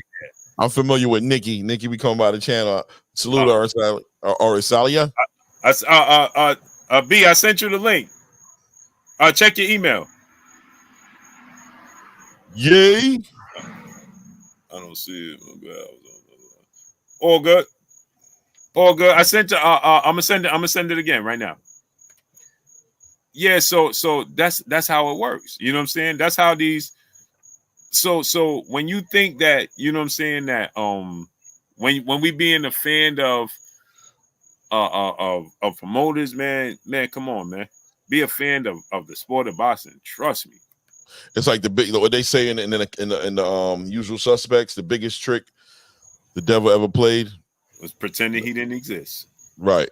Like you over here playing the game and everybody in the same room, everybody the same dude, everybody do the same thing, and you warring at who you warring at, who you warring for, who you representing. Right. It don't make no sense. And on top of that, how many fights are you losing because you're so easily persuaded to believe one thing over the other? You get content with not getting what you want because you think that's the way it's supposed to be. Well, he's on the wrong side of the street. He's on the wrong. So that's why that's not happening. We already know. And they give you this story to hold on to that helps, that helps quell your thirst to see the best fight the best, because you start to have understanding of why they're not fighting, and now you're good. Oh, that's just the way boxing works. Now you already know he over there, he over here, he over there, and it quells you. It shuts you down. It gives you the story you need in order to not be hungry for the best fight, for the best fight and the best. Now this is boxing. Exactly, and that's why I tell people, like, it's good to be a fan of the sport of boxing. You know what I'm saying?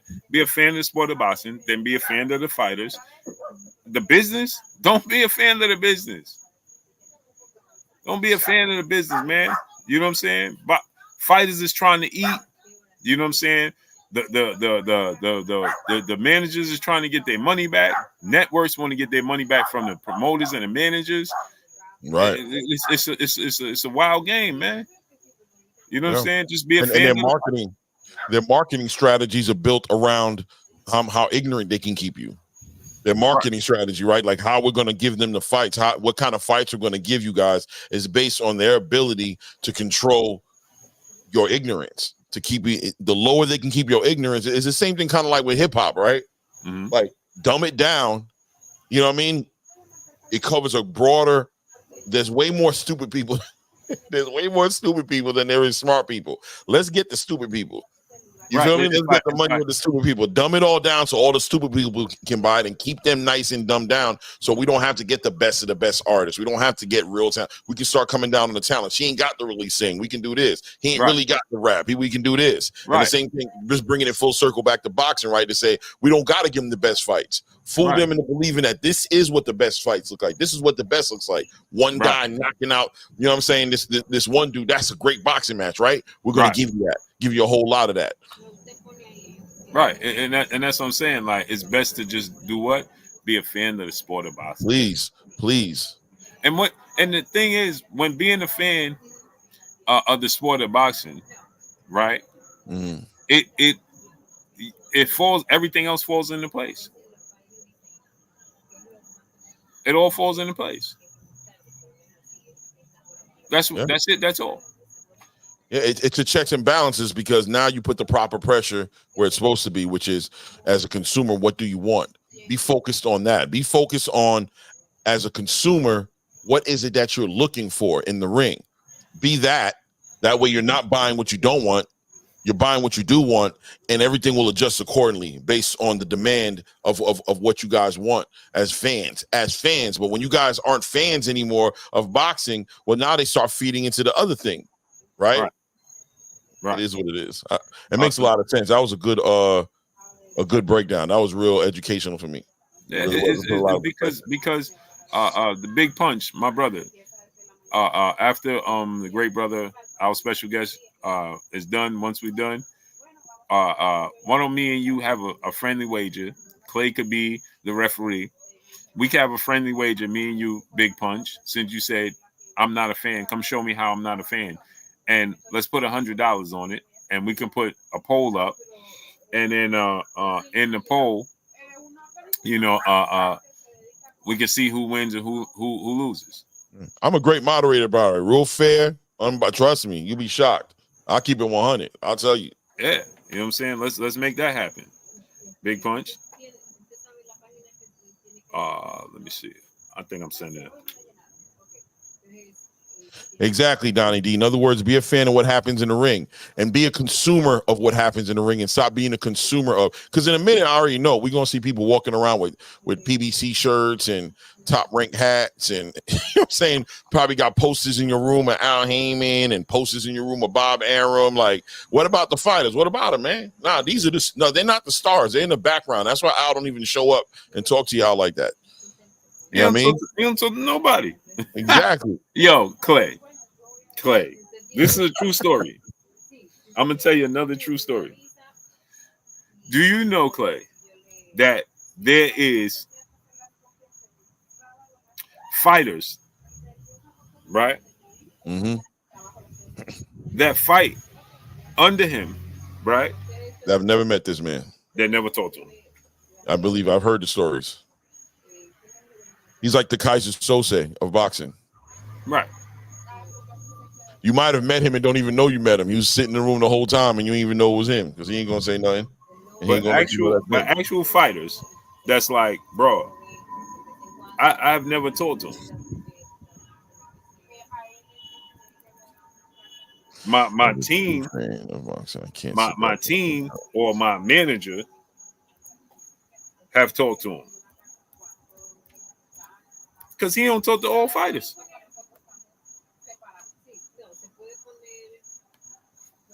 It's not part of the agreement.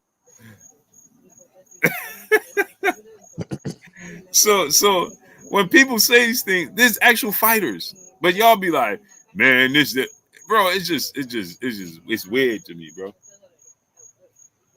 No doubt. Hey, I was sending the email to the wrong email address the whole time, Clay. I'm glad you figured it out because listen.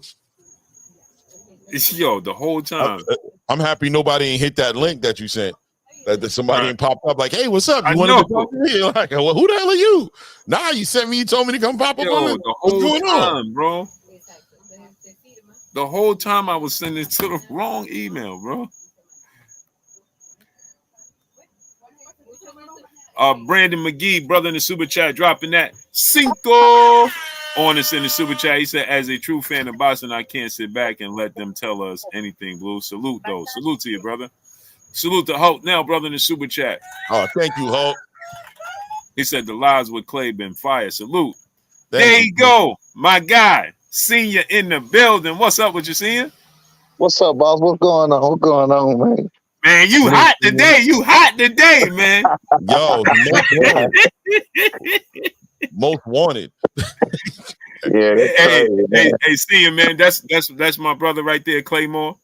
What's up, Claymore? What's going on? Doing good, Senior. How you? Hey, Senior, man, you hot today, man. Listen. Yeah, I see. I mean, because I'm gonna try to I'm gonna railroad. I'm gonna head that shit on when it starts. You know what I'm saying? Right. I woke up this morning on this bullshit. The shit was crazy. And I said this, right? I said your approach, your mentality to it. That's what us as fans and media. That's what we supposed to want to see. That's what I'm saying. That's what I look at. That's what you're supposed to want to see. That's what you're supposed to want to do. You got all these Boots fans, the fanfare down. Oh man, he this, he that. Like, bro, don't you want your man to collect the belts? Come on and get this work, baby. Right. Let her come on and get this work. Let her go and take these easy belts from us. You know what I'm saying? That's what we've been asking for the whole time. Right. So now let me start by saying this because I had information from somebody at Top Rank. I won't say the name, but they were saying that they wanted to work on him and make a fight with you guys and Tio. So when I saw what Boo said, I'm like, okay, well, for Brian, he had his announcement party, and now it starts to let's get that transform over crossover announcement to the world who he is. You know what I'm saying? So Teofimo Lopez is a marquee name. You know what I mean? Who's he talking a good game. You know what I mean? And so I'm like, that makes sense to me. You know what I mean? And collecting a belt makes sense to me as well. So to me, I didn't have an issue with it either which way, but obviously fans was making it that, okay, Brian Norman is ducking, Boots sent his contract, and now Brian Norman is ducking this fight. That's a whole fucking lie. That's a whole lie. Mm-hmm. No. Right. They sent that contract Saturday morning. We responded Sunday morning. I got it in my call log. I called Bozy as soon as we responded to the contract with a counter offer. I told Bozy, hey, look, we got the offer because me and Bozy was on the same page of fight for undisputed, and that's when we'll see each other then. So I called Bozy. I was like, Bozy, yo, they sent us the contract. You know what I'm saying? The number was a little low. I told we accepted it, but we came back with a counter offer, whatever. We will take it, but we can't do it for what they saying. I even told them what they offered. I was like, but we will take it and blah, blah, blah, blah, blah. Right? So Bozy was confused, and as soon as I started talking, like, nah, we want that for undisputed. So Bozy was out the loop on that. So Bozy didn't even know about it. So of course, if I'm talking to Bozy, he tells me he don't know about it. I'm thinking that Boots don't even know about it. So I'm thinking that I'm thinking that Matchroom did this behind their backs is what I'm thinking. So I'm like, okay, well, hell. So I call my team back immediately. This is Sunday. I called my team back immediately. I was like, man, this fucking fight ain't happening, man. They some bullshit. They just trying to get out the Karen, so we know we just speculate. They just trying to get out the Karen situation, so they just giving offers to all the Boots rivals, the belt holders or whatever, to see if they could, cause a unification bout with Trump, that mandatory that he got to do with Karen, and don't nobody want to see that fight. Right. So that's what I'm telling the teams. I'm like, yeah, nah, but I talked to Bozy. Bozy said he don't want to fight. Said they can't make him fight who they don't want him to fight, blah, blah, blah. Cool. So mind you, I wake up this morning and I get a call from Jamil at YSM Sports. Shout out to Jamil. Jamil's like, hey, I just want to give you a warning. I did an interview with Boots and he told me what was said. I was like, he sent the shit to me. I was like, what the fuck? And Boots said we fucking declined it. And then the way he said it, like, oh yeah, you got a phone call or something. Yeah, hold on one second. Oh, okay. Very interesting, Blue. That's why I tell you, boxing. Very interesting. It's boxing, I told you.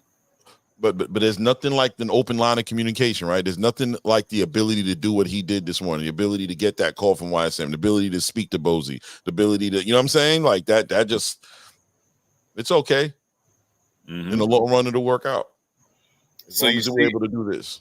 And so you see how when I say things, right now it clarifies, right? It gives clarity to what I'll be saying, because look at the miscommunication amongst the actual fighters. Right. Like he said, Bozy didn't even know nothing about it. He had to put him on, and Bozy didn't know nothing about it. So how could Boots have known about it? Very similar to the kind of the miscommunication that happened with you and that love triangle with Terrence and all that situation. Right. You there, great brother? Yeah, I can you hear me? Uh-huh. All right. So what I was saying was, I'm sorry. So Boulder didn't know nothing about it, man. And when I was like, yeah, nah, that's off. So now, mind you, when I wake up this morning, I hear what? Fuck. 1 second. Yeah, you hot. America's I know. America's most wanted, boy. You hot. You're gonna have to get a separate phone. Get ready. Welcome to the big life. You know what I'm saying? Welcome to the life. Get the other phone now. Time to get the other one. Facts. You gotta do one for the business and one for the social media. But that's why I be saying, right, Clay? It's easily misinformed. 100%. You know 100%. What I mean? And so you see how they'll quickly blame Blue. Oh yeah. Right? Like, oh, you didn't tell us the truth about this. You ain't tell, bro. Sometimes the fighters don't even be known, bro. Right? Because you're speaking directly to the people who should be knowing, and they're giving you their perspective on it. Come to find out, they didn't know what they need to know before they told you what they told you. Right. I'm sorry, man. I'm sorry. You hot. You got your own business. Then you're hot today. You know what I'm saying? Right. Oh yeah, that shit loud crazy today, man. You got good problems right now. That's crazy, man. Yeah. So anyway, so when I see the way Boots saying it, I'm like, bro, they told that man a motherfucking lie. Because Boots ain't a liar, and I know Bose ain't a liar. So I think it was just a miscommunication on, not even a miscommunication, a lie on Matchroom part. Because they just told a both ways lie. We never turned the fight down. We made a counter offer. They then made a counter offer, and that counter offer was given to us on Tuesday. Boots did the interview on Tuesday at 12 o'clock. I asked Jamil what time did he do the interview, because I was just curious to know where the fuck was he getting the information from. So to me, it's like they came back when they made their counter offer and just told him that we just declined it. So that was bullshit off top. Right. So I mean, it's just a bunch of nothing, man. The bottom line about the whole situation is the fight that they're speaking about is in November. We're willing to take the fight. We're more than willing to take the fight. We're taking it in their backyard, so we just want to be compensated. We're not outpricing ourselves. Wait a minute, senior. You gonna go to Philly? Yes, sir. Why not? Yes, sir. We're going to Philly. I'm loving it. We ain't gonna let the little things get I mean, we want all the smoke. We want all the smoke, and we want all the shit that come with the smoke. So we're going to Philly again. But my son's the champion. They're equal champions. That's what I think people missing. I think people missing that. They're missing the fact that they are equal champions. My son is 23 years old and he won the world title. Boots is 27 years old with a world title. My boy is the youngest champion in boxing today. You won't find a fighter younger. Bam Rodriguez is next at 24 years old. So he's the youngest fighter, and so I mean, this is a chance for him to become two-time unified champion at 23 years old. I'm absolutely all for that. I'm absolutely for the opportunity. We've crushed all the opportunity that we've been given so far. This is no different than any other opportunity, and we down with it. You know what I'm saying? So all we doing is waiting on the shit to mature and make it happen or whatever. But we don't like that bullshit about you telling us we said no, because we did not say no. Right. And just to clarify the Teofimo Lopez situation, did they even offer you that? Yeah. Nah, that shit. That's a frustrating type situation. Real quick, I'm gonna go through it real quick of what happened since the fight. Okay. End of May, early June, Stanionis fight is offered to us. We accept the Stanionis. Well, we said we would fight. You know, it was just offered over the phone. You know, would you like to fight? No offer, no monetary amount was made on that fight. They just asked would we be interested in fighting Stanionis. The answer is yes. Never heard anything else back from that Stanionis team. That was, like I said, the end of May, early June. Now, June 8th, before June 8th, they started talking about Teofimo Lopez. So they asked us, would we be interested in that fight? Hell yeah, we'd be interested in that fight because, you know, he was coming up for 140 and was going to try to activate his mandatory or whatever to fight us at WBO because he's a super champ. Hell yeah, we'll take that fight. Cool, we'll take that fight. So, call again. I'm sorry. So now that fight is going on. And so now that offer is going on. So I'm like, yeah, hell yeah, we'll take that too. Now, I started noticing the way Tio is moving, though. Tio calls out everybody. Tio calls out, you know, anybody you can name. Don't mind talking shit about nobody, right? Jaron, Terrence, you guys. Anybody, you fucking name it. That month, I said, you know what? I start peeping. He ain't never said your name, not once.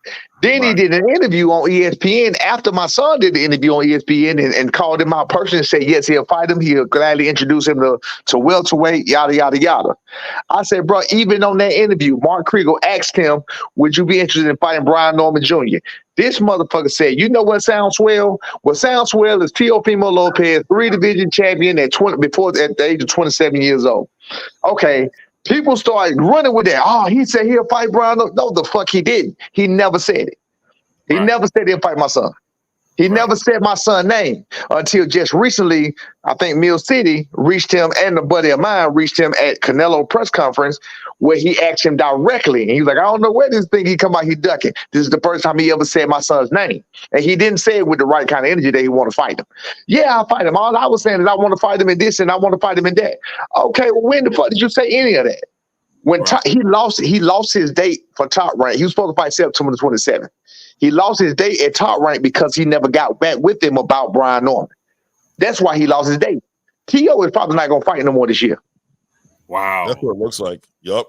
And you see, that's what I was told. And just for the people that's asking in the chat, if you don't know who Senior is, because I'm just referring to him as Senior, I feel like you guys should automatically know who he is. But that is the father, trainer, and manager of undefeated WBO welterweight superstar boxer Brian Norman Jr., who is 26-0 with how many knockouts, Coach?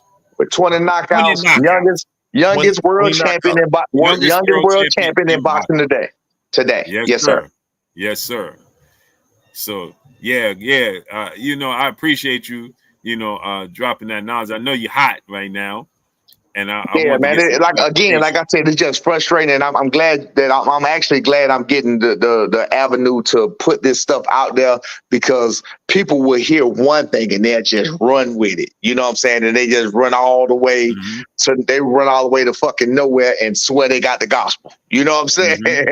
That's why I wanted media space right now, the way it is, especially the way it is right now. In 2 seconds, it's out there. Right. And motherfuckers just running. And so I tried to stop it. I got on it real early. I stopped that shit. I talked to Jamil. I did an interview with Jamil already. That should be put out tomorrow. My son did an interview with Jamil. We're like, nah, that's bullshit. Now, again, this is no shit talking to Boots or whatever. I don't think that he told that lie on purpose. He wasn't aware. He wasn't aware. He was fed that lie. Right. You know what I'm saying? Because hell, even Boza didn't even know about the fight. So that was a disconnect between them two.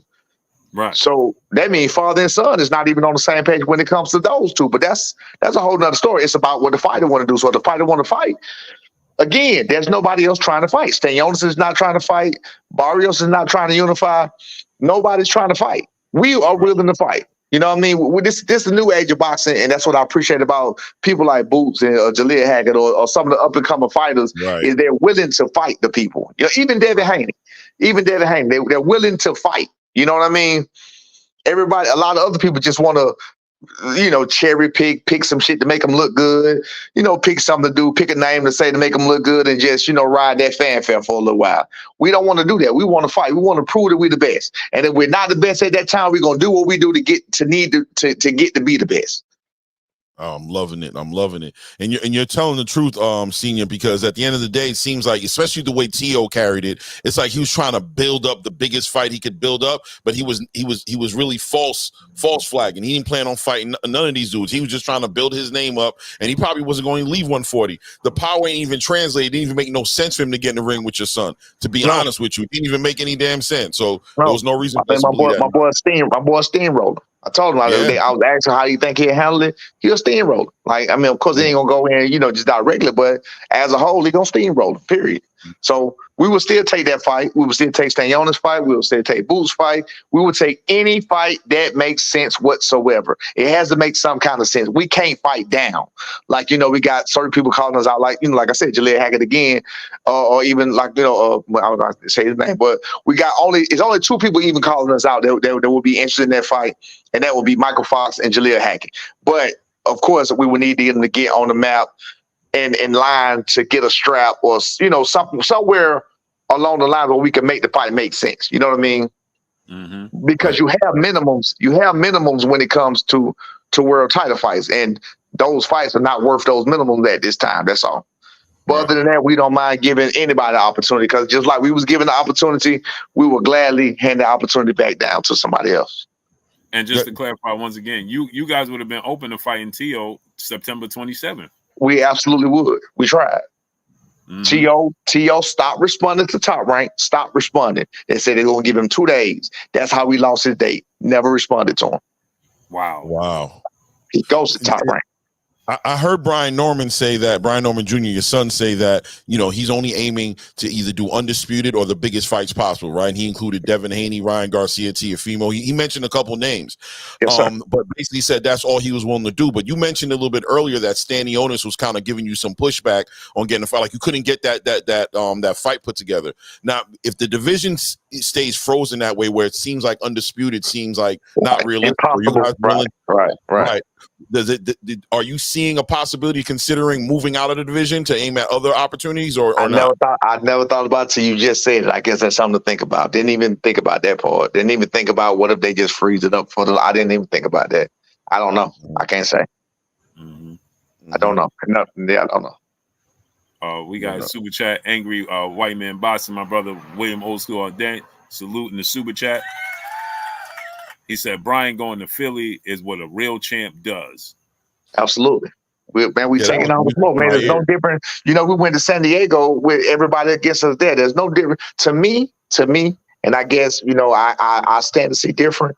To me, to have 5,000, 6,000, 7,000 people booing at you and 15,000 people booing at you, it's the same to me. It's the same to me. It's like there's no love. There's no love for us there. There was no love for us in San Diego. It's not gonna be any love for us in Philadelphia. We don't get the love. We don't get that kind of love and that kind of recognition. Blue, the recognition that we got, what I'm saying, from sparring situations, Terrence Crawford and shit like that. And then when we go to fight, then we couldn't even get fights. Couldn't even get fights and shit because of it. All kind of shit. You know what I'm saying? So, you're getting blackballed and shit. So it's hard, man. We took a hard road. I thank God that he was given the opportunity. He was dropping his fight before last. Bullshit. He was dropping his fight before last. Flash knocked down by Janelle Chica. Shout out to him or whatever. Hey, congratulations. But he didn't win. So anyway, but my thing is, kind of the blessing, right? Huh? It was the blessing. The knockdown pretty much exactly just the window you needed. It was the blessing. That was the blessing. So people take it as, oh shit, he got this, he got that. Okay, yeah, that was the blessing. Mm-hmm. You know what I'm saying? We don't need it from we don't need the confirmation from the people. We got the confirmation from the big man upstairs himself. I started to realize quickly quickly after that fight, that was the blessing. That's why you got that first fight where you look lackluster. Then you get this fight, you look vulnerable. Oh, they coming for you. You know what I'm saying? You got a 32-year-old champ, in his hometown or whatever else. I mean, everything was perfect. It was set up for him, and we went there and we took it. Yeah. Salute to great brother Robert Chandler in the super chat. He said, "Can Brian Norman start bringing fights to the A?" Man, listen to me. I appreciate the new game respect that we get now. It's only because we don't get our names out there like it should be, or like you would expect it to be from somebody doing what he's doing. But it's all good. It's just some people rose it that way. But we will hope that, the more people we knock off, the more spectacular fashion that we knock them off in, that the world will start to see, and the top rank or whoever else, the promoter or whatever else is at that time, will start to see, and hopefully we can make that shape. Salute the real deal brother in the super chat. He says, Senior, has Devin showed any interest in the fight? Devin? Yeah. No, I heard his father, I think it was Ness. I can't remember who it was. Somebody asked Bill once before. Nothing but respect for Bill, period. And I love what he done with his son, and I'm proud of him for doing what he did for his son and coming and having that plan, sticking with that plan, and getting his son the way he is. So a lot of people knock Bill, but I don't do nothing but respect Bill. But somebody asked Bill, would he be interested in that fight? And he kind of just, kind of blew it off. He was like, well, I think he said he never thought about it. I think that's what he said. I want to say that's what he said. He didn't really throw it down. He was like, I never really thought about it. He just said, congratulations to the Normans. I know they're doing big things or whatever else, but he was like, I never really thought about it. I think that's what he said. Right. So just to get a little bit of the style matchup with you and Boots and the familiarity, how you see that playing out? With the style matchup, me knowing Boots and me seeing Boots and me watching Boots, is that won't be the style you will see Boots fight with against my son, because he won't do that. He won't do that. He won't do it. I'm so serious. He won't do that. He won't stand there and just try to release all, for example, I'm glad that the Terrence Crawford fight happened the way it did. You saw in that fight, only boxing fans and real boxing people knew what they were looking at. That was just a case. Him with Madrimov was just a case of him trying to get Madrimov to open up or try to, let his hands go, let his hands flow, so he can counter him and see what he got, see where he at, feel his power, see what his tendencies are. You know what I mean? And Madrimov never gave him that. Never. He never really gave him that at all on a consistent basis enough for him to figure it out. So that was why that fight was so ugly.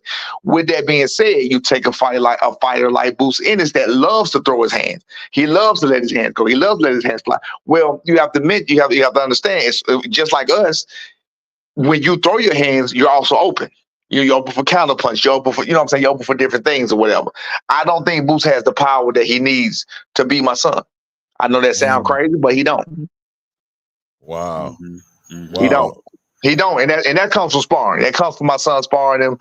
That comes from me seeing him beat people in the face and punch people in the face over and over and over and over and over again, and they still standing, punch people over and over and over in the face. And it's in the gym. And they still standing up. They not stop. Like, the shit was crazy. Like, I'm looking at man, my son punched a motherfucker that many times. That nigga going to sleep. So, but that's a whole nother story though. Yeah, so would you see Brian being the kind of like being the puncher in that fight, kind of like Boots trying to establish. Okay, he's the one coming forward. But what I'm banking on, and what I know is going to happen, because boxing is about ego. Boxing is a sport of ego, and that's a good thing for us. So by me talking this shit, by me thinking this shit, by me showing this shit, that's what he gonna feed into, and I know he will. So you're banking on him coming forward. I'm banking on him making it a fight, and I know he will. Wow. That's what that's what the best want to do. The best want to prove that they're the best. The best don't want to leave any doubt. My son fought Giovanni Santillon the way he fought him for that very reason. Exactly. This is what you're good at. I want to show you why you're not as good as me at it. That's what my son did with that fight. This is your fight. You like to stand and fight. you're used to people boxing and running and trying to move from you and such and such and such. You went in there with Alexis Rocha. Alexis Rocha stood toe to toe with you and you blasted him and dominated him. My son went in there with the same as that again. And that's what fighters do. And I don't think Boots wouldn't do no different than that and on the same as that again. Wow. I think he'd do the same thing my son did he will fight my son the same way for the same reasons that my son fought Giovanni Santillana the way he fought him. I think my son I think Boots will fight my son the same way for that same reason. Just to show him I'm better than you. That is amazing. Fight of the year candidate, Serhii Bohacek versus Virgil Ortiz, right? What do you guys think? You guys see yourselves competing with that? You see this fight building up to a potential candidate of the year, fight candidate of the year, just with the two? I do not. Again, based on what I know in styles and based on what I know about people and the way they react, I don't think Boots is going to throw those kind of punches like that. I could be wrong. I could be absolutely wrong. I could be wrong. I just don't see it. So no, I don't think so. So you believe he'll be more of a boxer in the fight? Yes. He's gonna be more of a boxer, more of a counter puncher. It ain't gonna be I don't think it'll be no back and forth type thing like that. Man, so November, man, I'm looking forward to this. I mean, let's hope. All we can do is hope. According to Boots, we turned it down, but we didn't. You know what I'm saying? So we can only hope. I'm here to tell you, the world, the whole boxing community, and everybody else that we didn't turn that fight down. And in fact, they told him that so prematurely that they didn't even give a chance to like it was almost like it was done on purpose. And that's why I'm thinking today that he's not the boogeyman that they say he is, because if they told him that lie, who else have they been lying about? Who else are the people that's trying to make him fight lying about? You know what I'm saying? Mm-hmm. Senior, is it potential protective custody going on here? Is there a protection of the Boots brand potentially going on by the handlers around him who just didn't even want the fight to happen? I wouldn't think that. I would refuse to think that, because I mean, he's good. Okay. He's a good fighter. Yeah. You can't, if you got a fighter like that, you can't do nothing but believe in him. Like, why would you not believe in him? So I don't think that. I don't think that. I wouldn't go that far to say that. No, I think it was just. I don't know. I don't know why the fuck or who the fuck told him we turned it down. My question is, was there real intention to make the fight happen? Because it seems like you were very open to the conversation of this fight happening. It seems like as soon as they got an opportunity to, it just looks like they got. They pulled him out of it to the point where I can't. Yeah, I don't want to make a speculation of that, because again, just like we talking, it's always more to it. It's always, there's always more to it that we may not know or may not know. But I don't know why they would do that. But they damn sure did that. They damn sure told a bold-faced lie. We did not turn that fight down. We said yes. You say that, right? Because Conor Ben was just on the Instagram Live, and he said the same thing. He said he was asking for the Boots fight, and they told him then, they whatever happened, and he's with Matchroom as well. And he was like, he asked for the fight. It could be the Boots protection. I mean, again, I'm not saying that. I'm not the one putting that out there. But if that's what Conor Ben said, and they probably spent some fucking lies behind that, I don't know. Maybe it's that they want him to fight who they want him to fight, and whatever they feel like. It could be that way. You may be right. I can't speculate on that. I don't think Boots is a punk. I don't think Boots is a bitch. I don't think he's scary. Right. I think he's a great fighter. I think he really truly believes he's the best. I think he wants to be the best. I know we want to be the best. I just wanted to put this out there to let people know that we didn't duck no smoke. We are, it's just people lying on us. We did not turn that shit down. We want the fight. The fight still has plenty of time to be made. Sounds like a new boogeyman in the welterweight division. They treat you that's guys that's how I'm looking at it. You absolutely. You want to smoke? If you want to smoke and it make any sense whatsoever, we can get it together. Especially if you got the money. If you got the people behind you with the money, he got Eddie Hearn. So you got the people behind you. We got Top Rank, but let's be honest, Top Rank just fed us to a guy. Right, and then that's the thing. It seems like to me that they don't want to pay. Right. That's what I'm saying. And let me say this. We did not price ourselves out. We did not make an enormous amount. We did not make an unreasonable amount. In fact, the amount that we made was a few shy of what their counter word was, what they countered with. It was just a few shy, a few 100,000 shy of what they countered with. So that fight was very well on the table. So I don't know what's up with that. Right. It was very much in play. It was very much in play. Yeah, they own them. So in your opinion, this fight wasn't turned away because of money. You refuse to be like, that's not what this was about. This wasn't about money, or you ask you, that's not what it was about. Because I'm just trying to figure out, why did they jump on the opportunity to not make this fight happen? It went just like this. They offered the fight, which we got offered the Boots fight. It was a low number. It was a low enough number. It was a low number. We offered the fight. We said, hell yeah. Our management team was like, yeah, we could do it, but not for that price. We like, hell yeah, you know what I'm saying? Right. We could do it, but not for that price. I'm like, you know what? Yeah, you're right. And they they telling us you go into his hometown, because even though it's a lot of money, it's a little money for what it is. If you know what I mean, you feel what I'm saying? Right. So for your value. Exactly. So like, and that's why you got managers that tell you, nah, motherfucker, you worth more than that. You know what I'm saying? Right. So okay, cool, you're right. They're like, nah, what we're gonna do is we're gonna do this.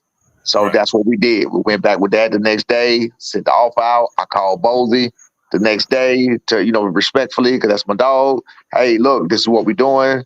We accepted it. Bozy didn't know what the fuck I was talking about. He's like, no, they can't make us do that. They can't. I was like, well, I said, maybe they're trying to make it behind your back or whatever. No, they can't tell us who to fight. Don't even worry about it. I got it. We got to fight Karen, and we're going to fight Karen. That's what Bozy told me. I said, okay, cool. We'll call my team back. Hey, bro, we ain't getting this fight. And now today I wake up to this, saying that we fucking turned the fight down. Right. But they countered. They replied on Tuesday. Boots did the interview on Tuesday, but they replied to us on Tuesday, and we sent it back again. So we ain't heard nothing since we sent it back. Yeah, it sounded like to me they just doing it out of just to say they did it. Yeah, because if Conor Ben, so what is Conor Ben saying? Yeah, he said, because I asked him on Instagram. He's on Instagram Live. I said, you asking for the booth? He said, I asked for it a few times. They didn't want it. That's what he said. He said, so he focusing on, who did he say? Mario Barrios. I said, motherfucker, will he fight us? Yeah. No, I'm serious. Yeah, he right in the WBO. We'll fight Conor Ben. Mm-hmm. Yeah, we'll fight him. Which would you fight first? I mean, you guys would clearly choose a unification, right? First, if that's what's on the table, or would you pick up Conor Ben and get that international exposure? That's a good one.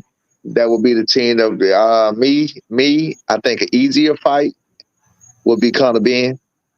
I think Conor Ben would be an easier fight. I think it would be international exposure, and I think it would be worth more money because it's of the international exposure. So I would have to say Conor Ben off top based on that alone. I'd say Conor Ben. I would shoot Conor Ben. Yeah, because he bring the crossover. He bring the crossover. He bring all of that, and he's a fighter. He stands in your face and fight, and that's exactly what we want. So you know what I'm saying? Whatever. There, if we can get Boots to do that, which I think we won't have no problem with doing that. With the shit I'm talking, I'm gonna talk. I don't think we'll have no problem with doing that either. But I like Conor Ben's style for my son. We want that. We with that. I like that. Salute to It's Probably Them, brother in the super chat, dropping that Cinco on us in the super chat. He said, great interview. Appreciate the co-host. Boots lack power and gets hit a lot. Norman got a lot to gain stopping Boots. I agree, man. If my son my son got a chance to be 2-time unified champion at 23 at welterweight. At welterweight, that's a division. That's right. That's a glamour division, man. It's always been that way. It's always been that way. And 47 is still where it's at. Huh? Like the best kind of wins you can get, like the opponents, the Santilli, Boots, that amplifies the whole entire act. You take we can all meet in that melting pot. You got a Ryan Garcia right there in that melting pot. You got Devin Haney in that melting pot. Like people talking shit about 147, but 147 is much fucking alive.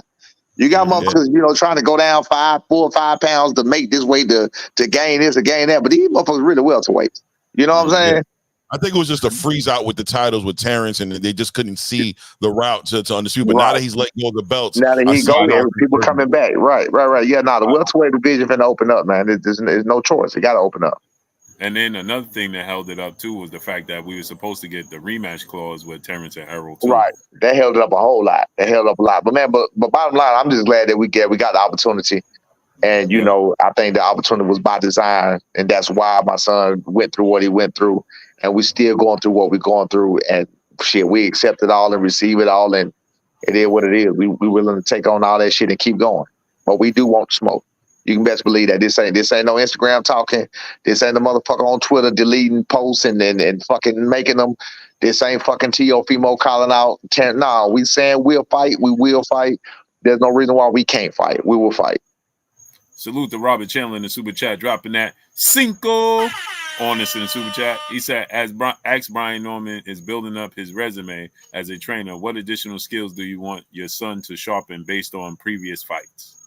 What I want him to sharpen based on what I need him to do for Boots would be counterpunching.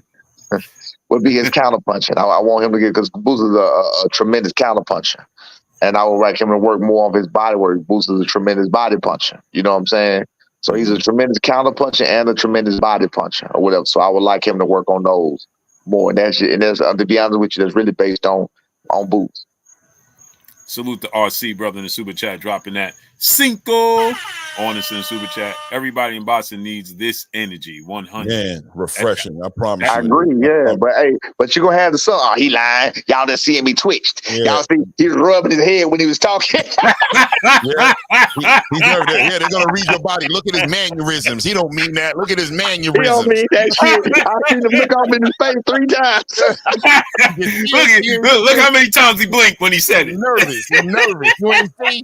You gotta know how to read him. You gotta know how to read them. Right. I do this shit. I know what I'm talking about. Right. Right. Crazy, man. Crazy. But see, I appreciate you coming through, man. I know you got a lot to do. I got one more question. What's up? How long do you guys have left on your top rank contract? Like, are you guys, I mean, I'm sure you're happy over there, anything like that, but how far along are you with top rank right now? It got extended. Because he won the world title. So it got extended for 2 years. So I believe 3 more years now. I believe 3 now. Okay, so it's not fights. It's years. It's not fights. It's not like it's not the amount of fights. It's the amount of time. It's years.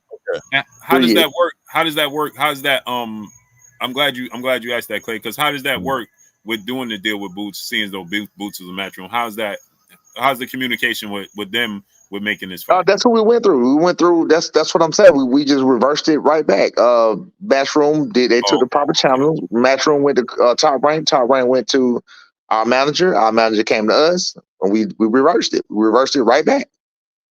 And then what I did was jump way, because we grown men, is jump way and call Bozy, to let him know what was going on before. And I said, because I don't want them to lie to you. I told Bozy that. I said, I want them to lie to you. I don't want them to get out there thinking we outpriced ourselves. And I was very transparent with Bozy about the money, about the price. Right. And I was like, man, we coming to y'all hometown, like it only makes sense. And they try to hit us with this and, woo, this and that. Now I will say this.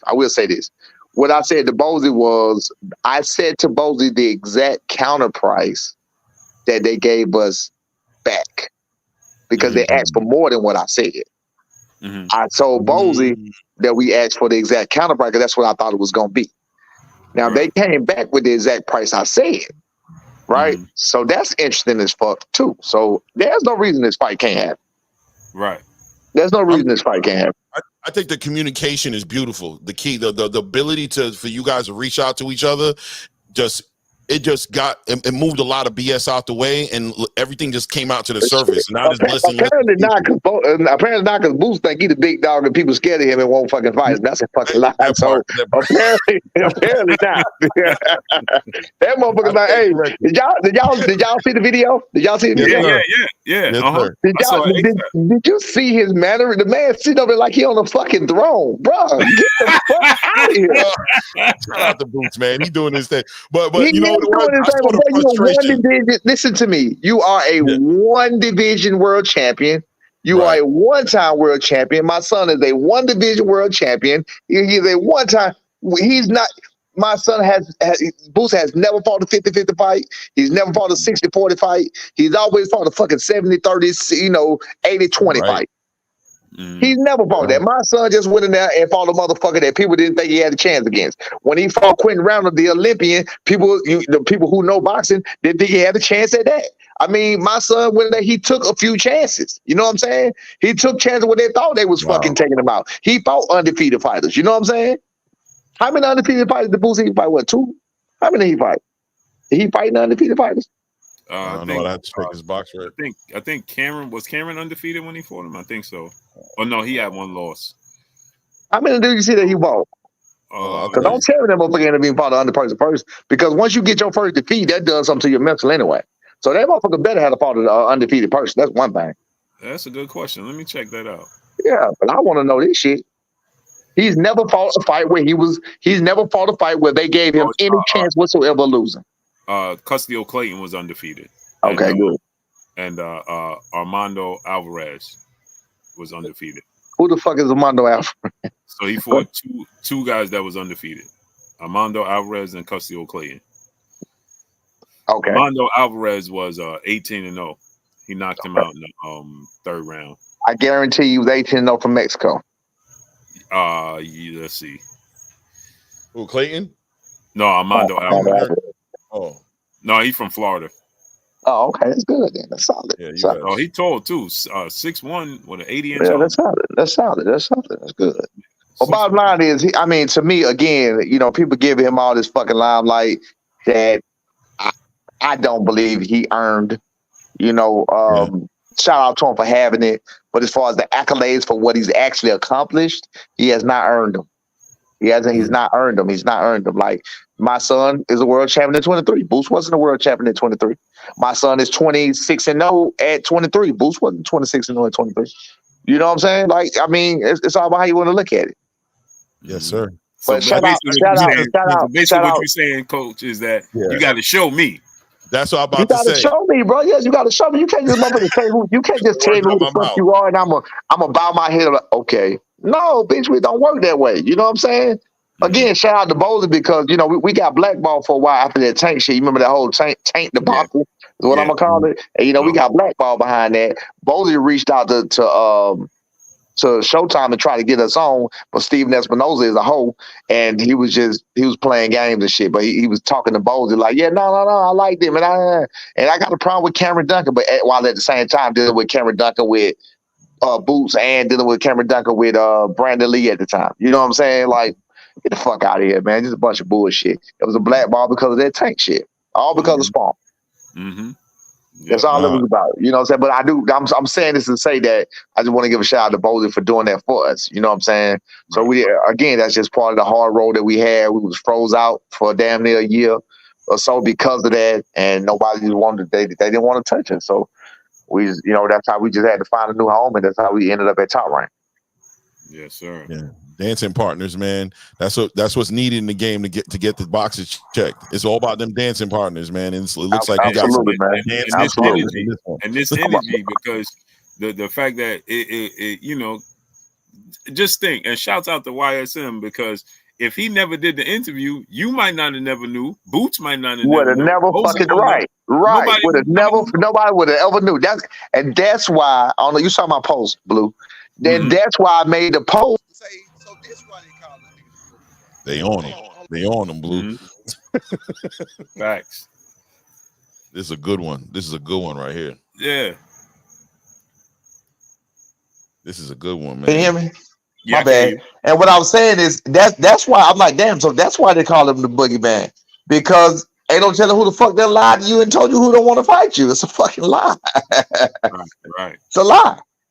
Right. You know what I mean? I think they said Rashidi Ellis did it. You know what I mean? Like, come on, then you got Conor Ben saying they did it. So that's becoming a thing, man. If you ain't got enough people with a big enough microphone to get out in front of a lot of people's eyes, this shit gonna go unsaid, unheard, like you just said about if YSM didn't go do that interview, we wouldn't even know this. Yeah. Right. We would not have known what was going on if YSM didn't do the interview. Right. But I'm glad he did. Shout out to him.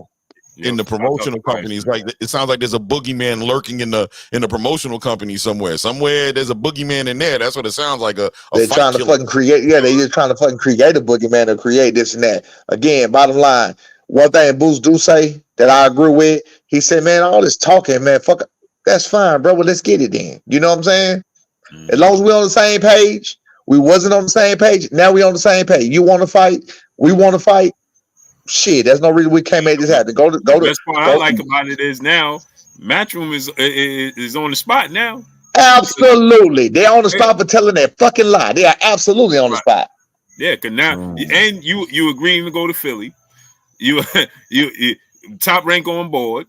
You're a world champion, so it ain't no reason as a world champion. There ain't no low balling. You just dominated a guy in his backyard, right, for the belt, in dominating fashion as an underdog, right, and as a world champion. No, it can't have no low balls. Absolutely. And to go to Philly and top rank on board, there's no excuse.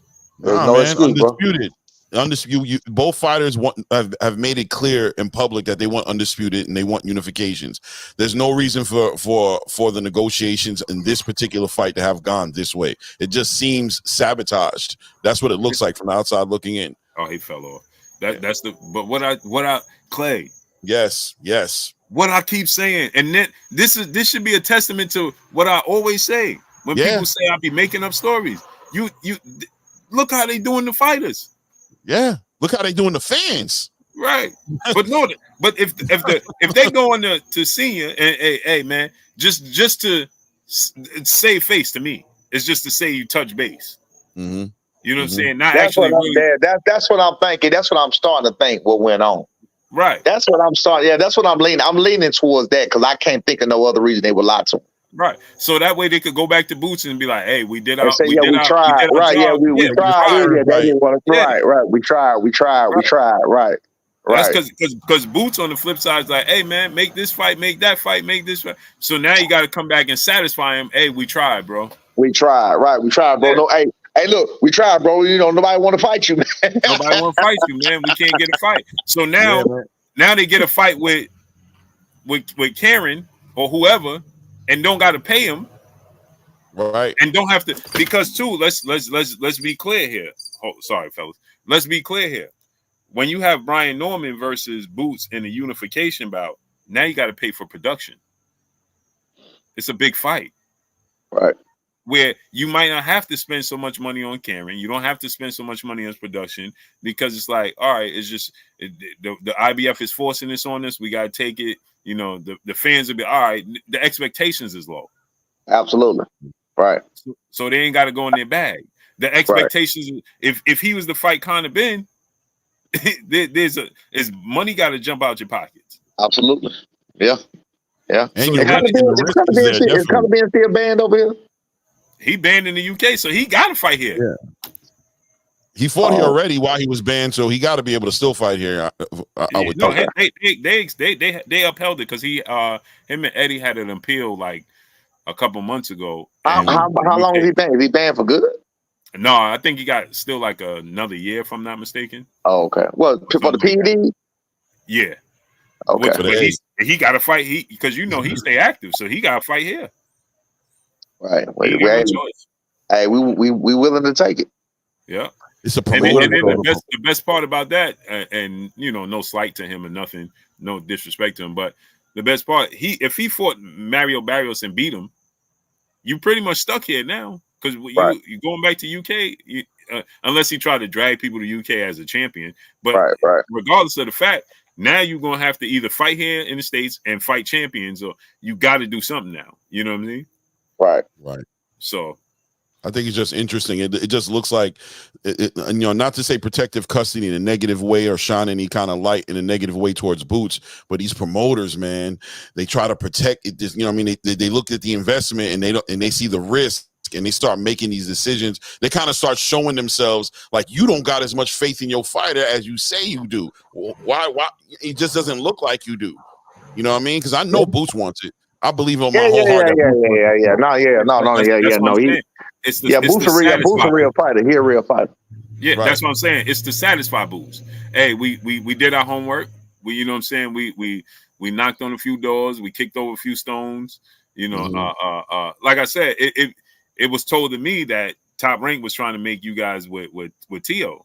So they probably went and told Boots, listen, they gonna go the Tio route. You know what I'm saying?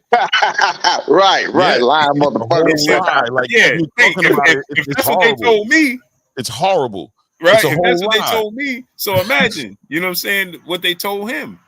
Right. Yeah, that's It's crazy. horrible. I Man. appreciate you. Come on, man. I don't want to hold you too long. I appreciate you too, man. I appreciate y'all. I appreciate you giving me the platform, man. Y'all be safe, man. You already know. See, All appreciate right, you. man. Okay. Yes, All right. Senior. Peace. Wow. Clay, that goes back. What do I always say when people Listen. come here talking about I'm lying about this? Look, they didn't look how that lie was. If YSM, once again, shout out to YSM Shout out to Sports. Mel. Go subscribe to YSM Sports, man. If And YSM never making the does that phone call. interview, And making the phone call, right? Not only doing the interview, but reaching out like, hey, bro, I want to give you a heads up. So he didn't miss it because time was of the essence in this situation. right? Time And was of the essence. YSM is a good dude, man. He a stand-up dude, Facts. 10 toes down dude, man. He always giving me a heads up for anything that goes on. Shouts out to Mel. Shouts out to YSM, man. Got to. That's what a stand-up dude look like. You know what I'm saying? And also that in social media and the content creation space, right. That's what we're supposed to be doing, man. Pushing fights and he did everything he could to get out all the nonsense out the way. And he was thinking about the fight. He was thinking like, damn, that don't even sound like something the Normans would do. Boots, you sure? Let me reach out. And he wanted that fight to happen. And the morals to reach out to them to let them know what was said and what was to come is even greater of a man that he is. Yes, sir. Because most people would have just left it as is, and he would have just be normal. Would have just have him looking crazy out here. He could have had him looking crazy out here. Yeah, just gave him the heads up. You know what I'm saying? Yeah. So you know, and Boots should be saluting YSM as well because he just helped him out in this situation. Bozy is in the dark. Boots is in the dark. You know what I'm saying? Mm-hmm. It's nasty work. This is what I tell y'all when y'all be coming here talking about Blue making up stuff. Blue lied about this. Blue, man, the fighters don't even be knowing. Yeah. They straight up went to Boots and just straight up didn't tell him the truth.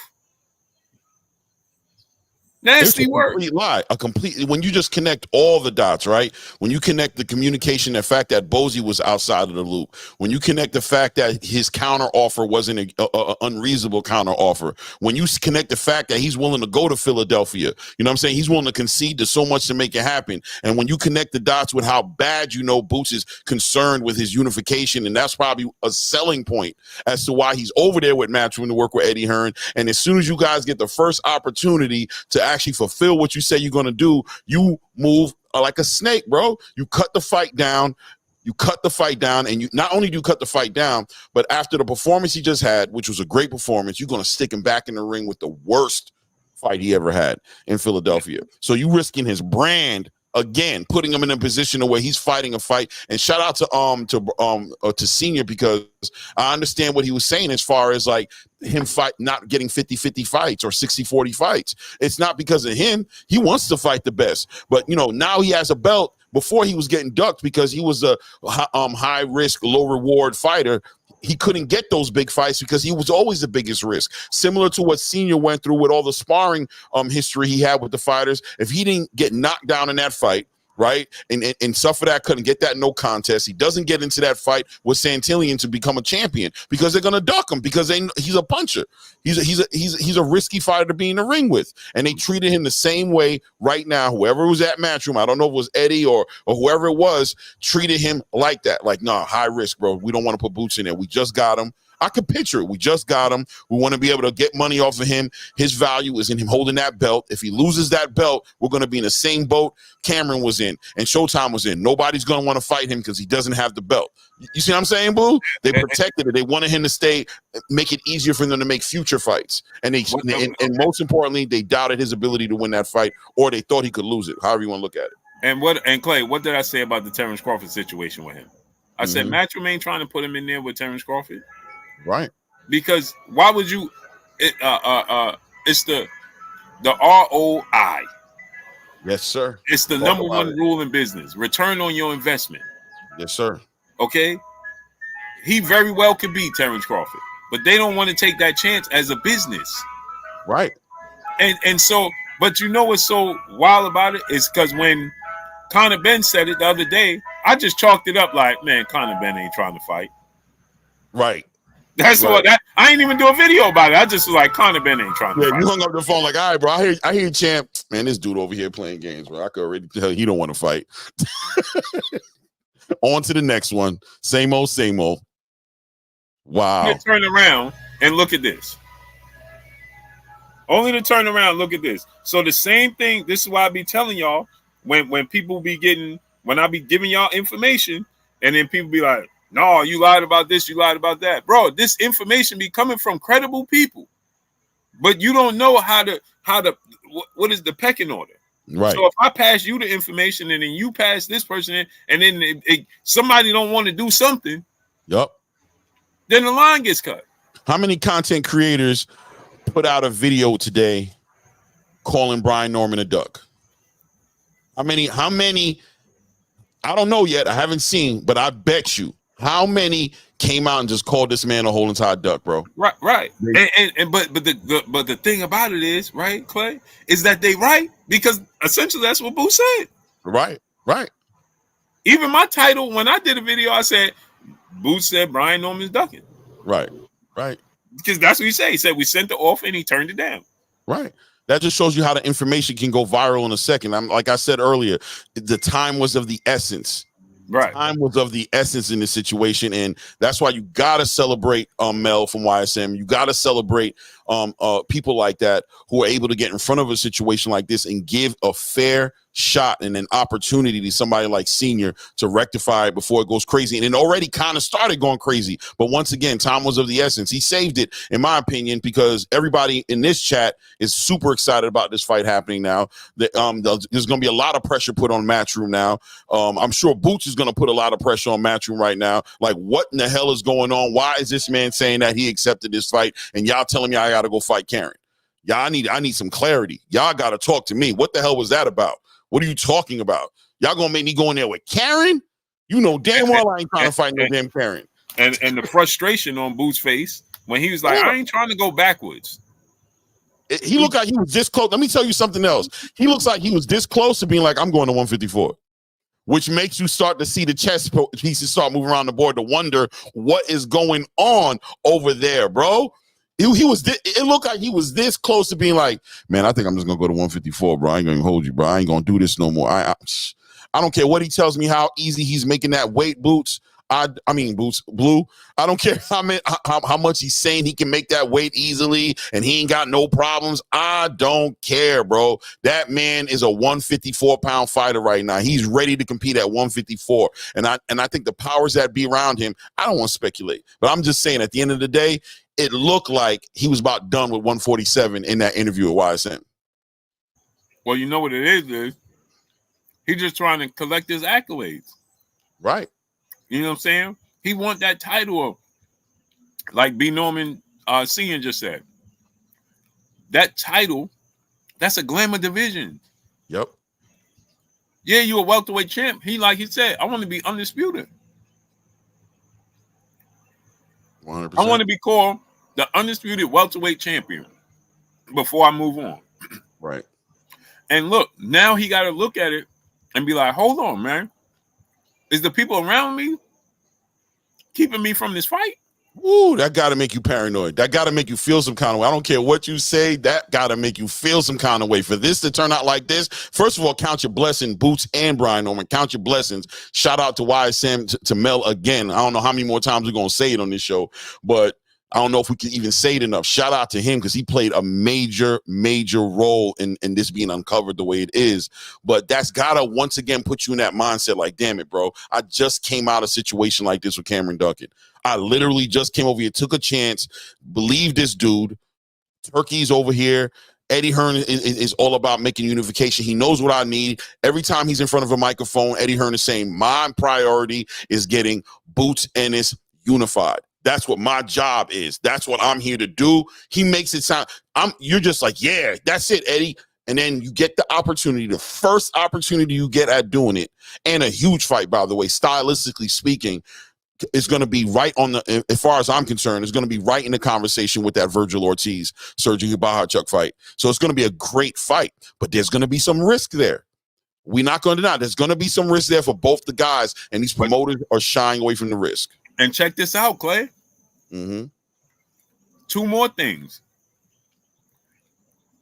If you Boots, now you got to inquire about the other contracts that they said they sent. Mm-hmm. And remember when I did the interview with Mario Barrios and I asked him and he was like, I don't know what he's talking about. Right? Remember Mario Barrios was like, I don't know what Boots is talking about. We agreed to take the fight and they disappeared. Right. Now Brian Norman's saying the same thing. Crazy. Remember, go check that interview. Remember, I did that interview with with Mario Barrios, and he's like, "We was willing to take the fight." Yes, he did. That's exactly. He said yes, and he disappeared. And I ain't gonna lie to you. I was looking at Mark because you know what I'm not ever gonna consider is that them dudes just ducking. That Boots and Bozy over there ducking. So immediately in my mind, I'm like, Mario, go ahead, bro. You over here talking crazy. He ain't talking crazy. He just giving it to you the way he getting it. Now, Conor Ben, Mario Barrios, Brian Norman. Now, Boots got to take control of his. Now, this is just a wake-up call for him in his career. I told them what happened with the Terrence Crawford situation. Craziness. Now he got to take control and be like, yo, bro, he might have to start contacting the fighters, double backing. Yeah. It's the only way. Well, I mean, look, he has to take, I'm going to tell you right now, Boots, Bozy, they have to become a lot, they got to get on the table. They have to be more, they got to micromanage just a little bit more. They need to see the receipts. They need to start asking for the receipts more. They can't just sit down. And I get it. Like, it's like Bozy's job is to get Boots ready.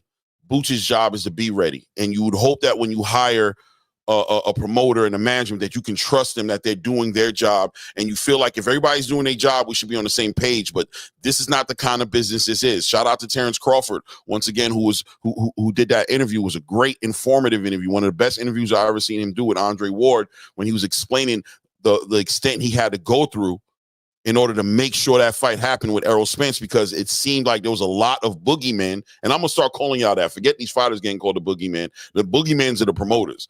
A lot of boogeymen involved in this conversation that did not want to see that fight come through. And if they would have just sat back and played it by the information they were getting from their handlers, we would have never seen that fight.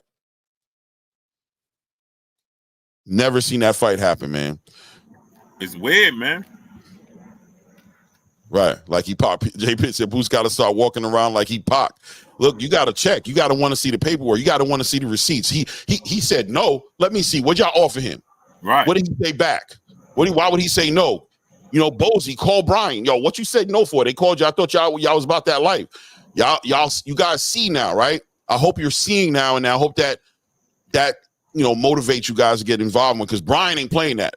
As soon as Brian Norman heard that, he was like, hell nah, bro. And shout out to Brian Norman Sr., man. For real. Stand-up dude. I respect him more now than I already did, and I respected him a whole lot. Trust me. But now, as a father, and I wanted to ask him that too. I ain't gonna lie. I wanted to kind of speak to him on that father-son relationship in the boxing space, and him managing as well as training his son. But look, he's doing a great job, bro. He ain't letting nothing slide past him, man. He on his game. He on his dean.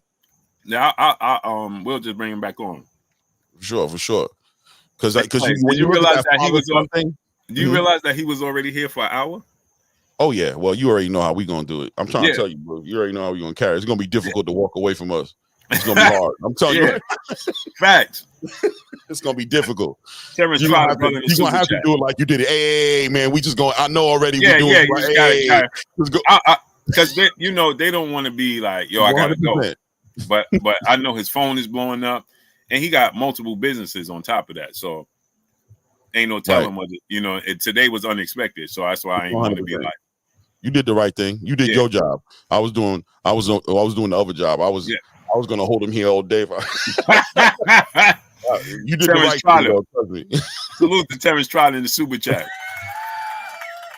He said, "Your son gonna get smashed by boots." I'm glad you didn't put that up on the screen, by the way, when he was out. I just seen it right now. Oh, good. Would you have put it up there? No, Okay. no, because it's disrespectful to them. Right. You know what I'm saying? Like what is he supposed to say? Exactly. Now you're gonna have cussing out the whole chat. I mean, he gonna respond obviously and be like, right. you know, whatever. But like, what's the point? J Petty City, my brother in the super chat, dropping that Cinco on us in the super chat, and my Mike Tyson voice, sign the contract, buddy. Sign the contract. Sign the contract, buddy. Sign the contract. Yeah, that was my closest version of Mike I could give you. Sign the contract, big boy. Sign the contract. Don't talk, keep talking. Hey, I'm bringing son up here, man. Mike Tyson's son, man. Me and him is super cool. Oh, hell yeah. As a matter of fact, I'll probably do it on Tuesday, man. No doubt. No. Yo, man, going into this, I definitely wanted to talk about that father-son thing with him. And so the next time we get an opportunity to speak. But because the father-son thing in the sport right now is a real big thing right now. And I feel like a lot of fathers, like he's not one of them. He's the example, in my opinion, of the healthy father and son relationship in boxing. You know what I mean? Even but here's the Junior. difference, right? Here's the difference. Now I'm gonna show you some. Here you can always tell the difference. Mm-hmm. He fought as a professional and had success. Bozy fought as a professional. Mm-hmm. Bozy had sons that fought as professionals. Right. Their reaction, the way that they do with their sons is completely different than somebody who never fought. Yeah. They know what they know. They have a different type of discipline, right, when it comes to it, because they've been there already. Right. You know what I'm saying? Yeah, because there's some unhealthy, like you look at, I mean, I'm not going to even say his name and do him like that and put that jacket on him, even though he's put it on himself. But there's a father and son relationship right now on Front Street that everybody's getting to look at, and it just looks a little toxic. When you look at Brian Norman Jr., you even see it in his energy. He's happy. He's very confident with him and his father are doing together, and it reflects in the way he speaks, the way he you know, everything that he does, the way he's fighting, and it translates obviously into the ring as well. So it's a real effective relationship. And you know, you look at Bill and Devin. I know people like to throw their shots at Bill, but Bill is, you know, that's why he was right. I agreed with him when he showed the love to Bill, man. That father-son thing, I'm sure, is not an easy thing to come to put together in a good way, but we definitely know the other people in the space that we could see, like, yo, bro, you get in the way. You in the way, bro. You hurting that boy. You doing something. You're not doing him no service right now. You need to reconsider with the position you're going to play in the rest of his career at this point. You took him as far as you can get him. You get much respect for getting him to this space to where we're even speaking on him. We're not going to dismiss or discredit what you've done. But as far as the future is concerned, as far as getting him to that next spot, the accolades, the titles, the unification, the undisputed, the big show, the big spotlight, are you the one still that should be in that position? And are you willing to put your pride to the side and put your son first, like all of us fathers would like to think we would do in the spirit of helping our child? Are you willing to do that, or are you getting blinded with the fame yourself? You're getting a little starstruck and caught up in the attention you're getting yourself. You know what I mean? So it'd be interesting for him like this, right? Mm-hmm. Like look at like what he said with Bozy. Mm-hmm. Bozy do his job and stay out the way. 100%. That's it. That man don't do longer than 5-minute interviews. His interviews be like 3-5 minutes. He won't even speak on the camera long, and it's about him. He's like, Bozy, Bozy cooler than the other side of the fan, man. Yep. He cooler than the other side of the fan. You know, but you even look at Angel Garcia. He talk his stuff in front of the camera. Angel stay out the way when it comes to business. He just be him. Mm-hmm. Angel was him before Danny Garcia boxing. While he boxing, he gonna be that way after he box. Look at his channel. Angel just be chilling. He's just him. You know what I'm saying? Yeah. It seemed like Angel for a small window of time. It did seem like Angel was kind of getting really vocal, like it just. But no, he was. You could see that he had it under control when it was time to chill. He definitely put Danny first at all times. Oh yeah, Danny was always first. He just himself. You know what I'm saying? Or is yourself you know, Angel gonna be Angel. You know what I'm saying? So it's like with the cameras off, with the cameras on, he just had to learn the professionalism when the camera's on for that affects my son. You know what I'm saying? Yeah. That, by the way, in the chat, that's always gonna be me, man. Y'all get used to me, man. I ain't on that disrespect shit, man. I really don't do it easily, man. It's very difficult for me unless somebody really pissed me off. Yeah, you don't expect it. I'm not that kind of guy. Right. I got too much respect for this. So I'm be honest with you. Salute the Blower 91 brother in the super chat, dropping that Cinco on us in the super chat. No disrespect if that's your man's, but Coda mad annoying. I had to turn y'all off when dude come on. I understand. I get it, great brother. It's not for everybody. We're not for everybody. I get it, great brother. Blower 91. And he was wrong too. All that barking and was dead wrong. An acquired taste. An acquired taste. Pause. Acquired taste, man. But what you think about this fight altogether, though? Oh man, let's talk about it. I've been waiting for you to spark it. I've been taking notes too. Yeah, I ain't gonna lie. I got so much I want to talk about, bro. When it comes to this fight, first of all, well, we already talked about the main thing I think we need to talk about, which is this promotional travesty, this damn corruption in this sport and the way it showed up in this whole entire buildup. It was horrible. And we talked about enough. I don't want to hang on it too long. Let's get into the actual fight itself. I thought it was interesting how Brian Norman Sr. put Brian Norman in the puncher position, said that he was going to have Boots boxing, establishing the distance, being the guy who doesn't want to engage. I mean, I'll be honest with you, I can't picture it. I really can't. And it's like him saying that to me made the fight even more interesting, right? It made it even more interesting. It was like, yo, could he do that? Could he change Boots and turn Boots into something that I've never seen Boots do? Boots always wants to smoke. Shout out to Abdullah Mason. He needs to send one of them shirts over to Brian Norman Sr., Appetite for Smoke, and maybe send one over to Boots, because I've always known Boots to be somebody to have that appetite for smoke. And I want to ask you, how'd you feel about that? Like, as far as like, could you see that? Did that make sense? Did you see that possibility? Like, is Brian Norman the puncher in the ring with Boots? Is he the puncher? Does he bring the power? I do, because he sit down on his punches more, right? At times, like Boots throw punches from angles wide in. You know, he's so athletic. Sometimes it's not a lot on his punches, right? When Boots sit down, he let him go. Right. When he go to the body, like you see what he just said, he's a fantastic body puncher. Right. When Boots sit down, haka, and his hand speed is so fast, and his arms are so he's so athletic. It's hard to tell because again, nobody talked about Roy Jones being a power puncher. Right. He had a great body work. His body campaign was crazy. Right. It's not that he wasn't. It's just his delivery. Right. Right. Because he's so athletic. It's unorthodox. It could come from angles. You know what I'm saying? Like when Boots dropped Avanesian, right?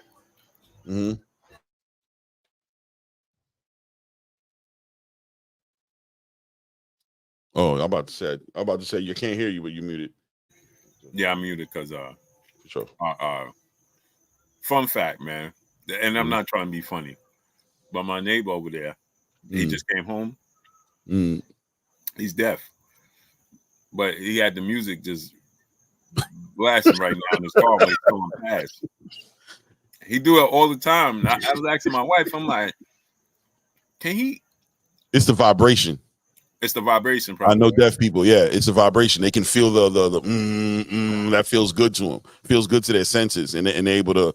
That's how they're able to enjoy the music. They get into the louder. And maybe he got he might have hearing aids in. Maybe something like that as well. Yep.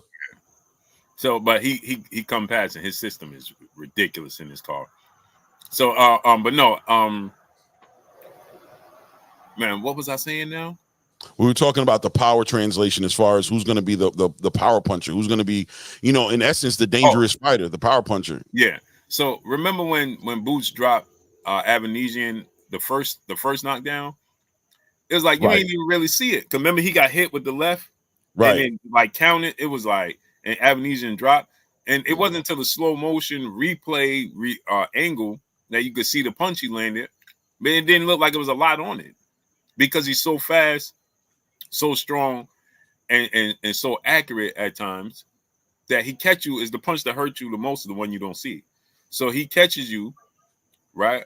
And it don't look like it's a lot on it. When Brian Norman sit down, you know, he just sit down and he just it's just grit. It's just heavy. You know what I'm saying? So I can see what he's saying as far as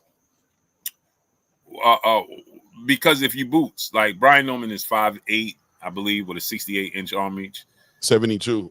It's 72 inch. I think it's 68. It's 72. Yeah. Okay. So I got ready. So Boots got longer arms, and you know what I mean. He's just more twitchy.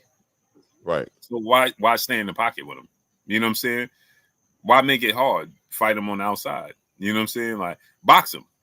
You know what I mean? Use the range, use the angles. Why are you gonna fight him like you did David Avenesian? For what? That's giving Brian Norman more chances. Right. You know what I'm saying? The whole point is to eliminate what he does good. Right. Is to take it away from you. You know what I'm saying? And so what he said that he believes that Boots is going, because he's in Philly, he's at home. Boots is going that he gonna want to prove a point and sit in the pocket with him. You know what I'm saying? Now that was going to be the next question too. I was going to ask you: Do you think Boots feels that way and he approaches the fight with that mentality, or does he? 1000%, because we've seen Boots, and I hate to use the word emotionally fight, but I want to say he plays to the crowd. That makes sense. Right. Right. He's a showman, right? So you see when he fought, he responds. If the crowd says something, he'll respond. You'll see in the way he's working. Right. He when he fought Villa, he did the slow motion punch. You know what I mean? When he fought, what was the dude name? He put his hands behind his back like Roy Jones. Even the Avenesian fight, right? When he fought David Avenesian, he was like he just does things, you know what I mean, in a showboat manner. He's a crowd pleaser. That's the word I'm looking for. You know what I mean? Right. And so if he fight in Philly at home in a unification bout, you best believe he gonna want to impress the crowd. You know what I'm saying? And he gonna take a chance. Boxing from the outside is not gonna be. He'll do it, but eventually it's not an option. You know what I'm saying? I agree with you. I agree with you.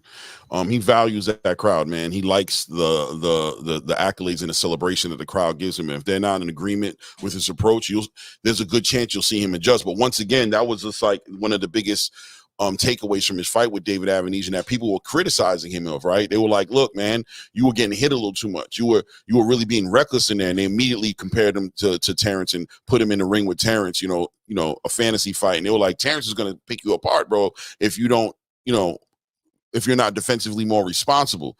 So, but a lot of the argument that was coming from the other side of these conversations, the Boots fans and people alike, that were saying, well, that was that fight, right? He knew who he was in the ring with. He's just doing that there. He would never do that here, right? Like there's people who think that he'll adjust to the real competition. He'll acknowledge who's in front of him, and you'll actually see him become this more disciplined fighter that doesn't get caught up in the antics.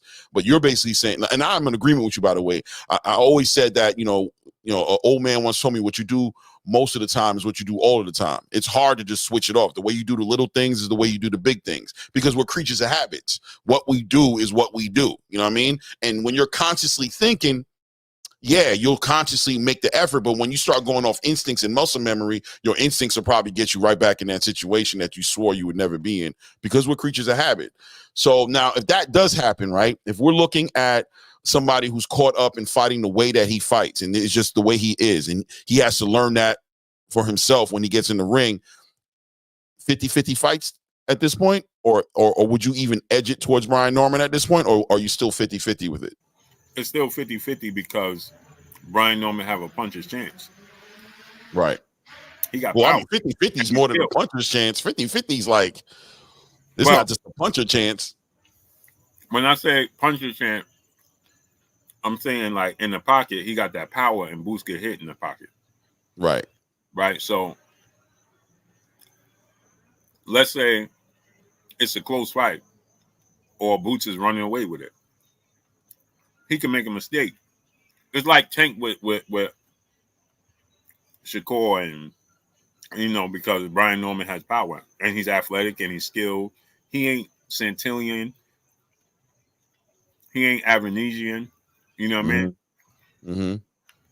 He hit you. He hurt you. He athletic. He could box. It's different. You can't make a lot of mistakes with Brian Norman. That's what he showed against Santilli for sure. Well, that's what I saw. What I saw was, you don't want to do that. Your hood is on fire. You got a popping hood, bro. And by the way, right? Yeah, by the way, I want to go on record to say, shout out to the ice cream man in your neighborhood. That is a disciplined, committed, on-time. Listen, bro, that I don't think there's been one show that I've seen you do sitting outside that man ain't come. And listen, I seen him do it in the rain. In the rain, yeah. That man right there is working hard for his family, bro. He needs to get his respect, bro. I give him respect. Every time I hear that man in the background, I'm like, boy, shout out to the hard working people of America, bro. I know he ain't. I know, no offense to anybody in the chat, but I know he ain't no regular American, bro. That dude definitely from the island or from South America. You see, when Senior was on, right? I had to mute a couple of times. He went past twice. Crazy, just in case, right? Just in case. I know there's this house over here. The kids come. You got to think that's what he's thinking when he's coming back around. He done got people's schedules. He understands when the kids be home and he coming back around for that wave. Like I know there's over there in that house. Those two kids don't come until like 30 minutes later. So I'm gonna go around. I'm gonna come back and grab them. He trying for sure. Give him his flowers, man. Give him his flowers. And so Brian Norman, man, he can work in every level. Yeah. And so that's why I want to see this fight. 100%. And again, to the people, because I got like 4 people hit me up, and I don't really want to get into this, right? But I got 4 people that hit me up, Tank Davis fans, obviously. They're in my inbox right now. I just looked at it a couple of times. What are you talking about? Tank and sparring. What are you talking about?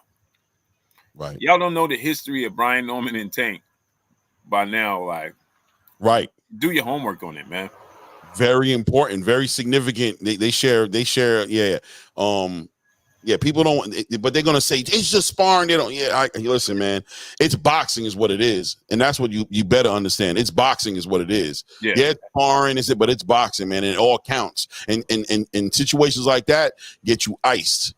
Like they had to fight hard. That's why you got to give them their respect for where they are right now, because the cards were stacked up against them just based off of.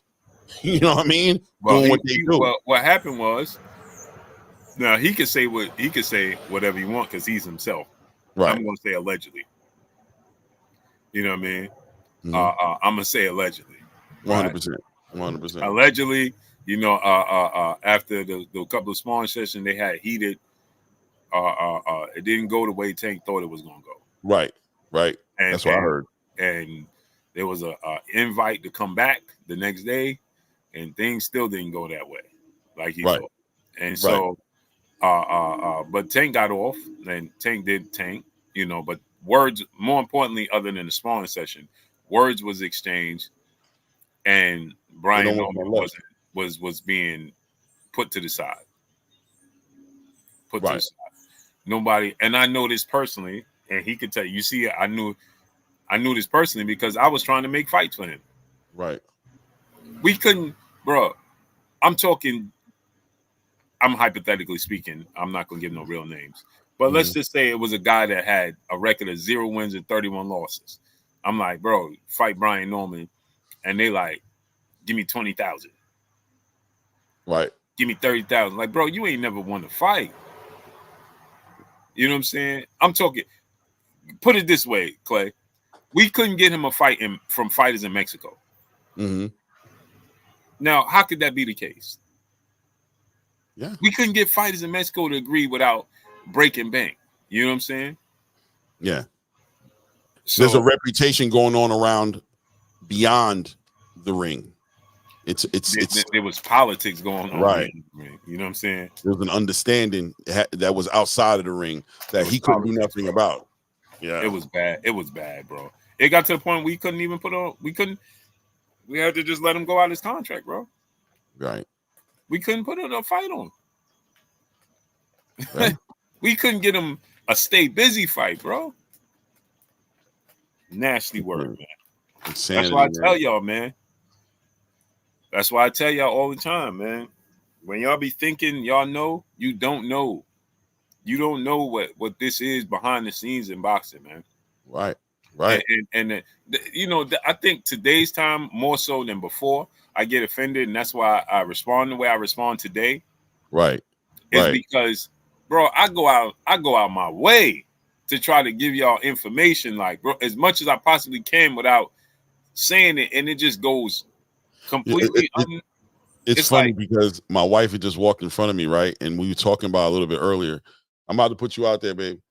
And she was like, Blue don't be playing with she's like, he be short with them. I'm like, yo, you get frustrated. You know what I'm saying? You get to a point. It's a culmination is what you're watching. It's a culmination of years of trying to penetrate pause. You know what I'm saying? This space in a positive way, and to hear the same thing every day, same rebuttals, same excuses, same nonsense, and no sign of wanting to come up out of that dark hole that you went in and embrace boxing.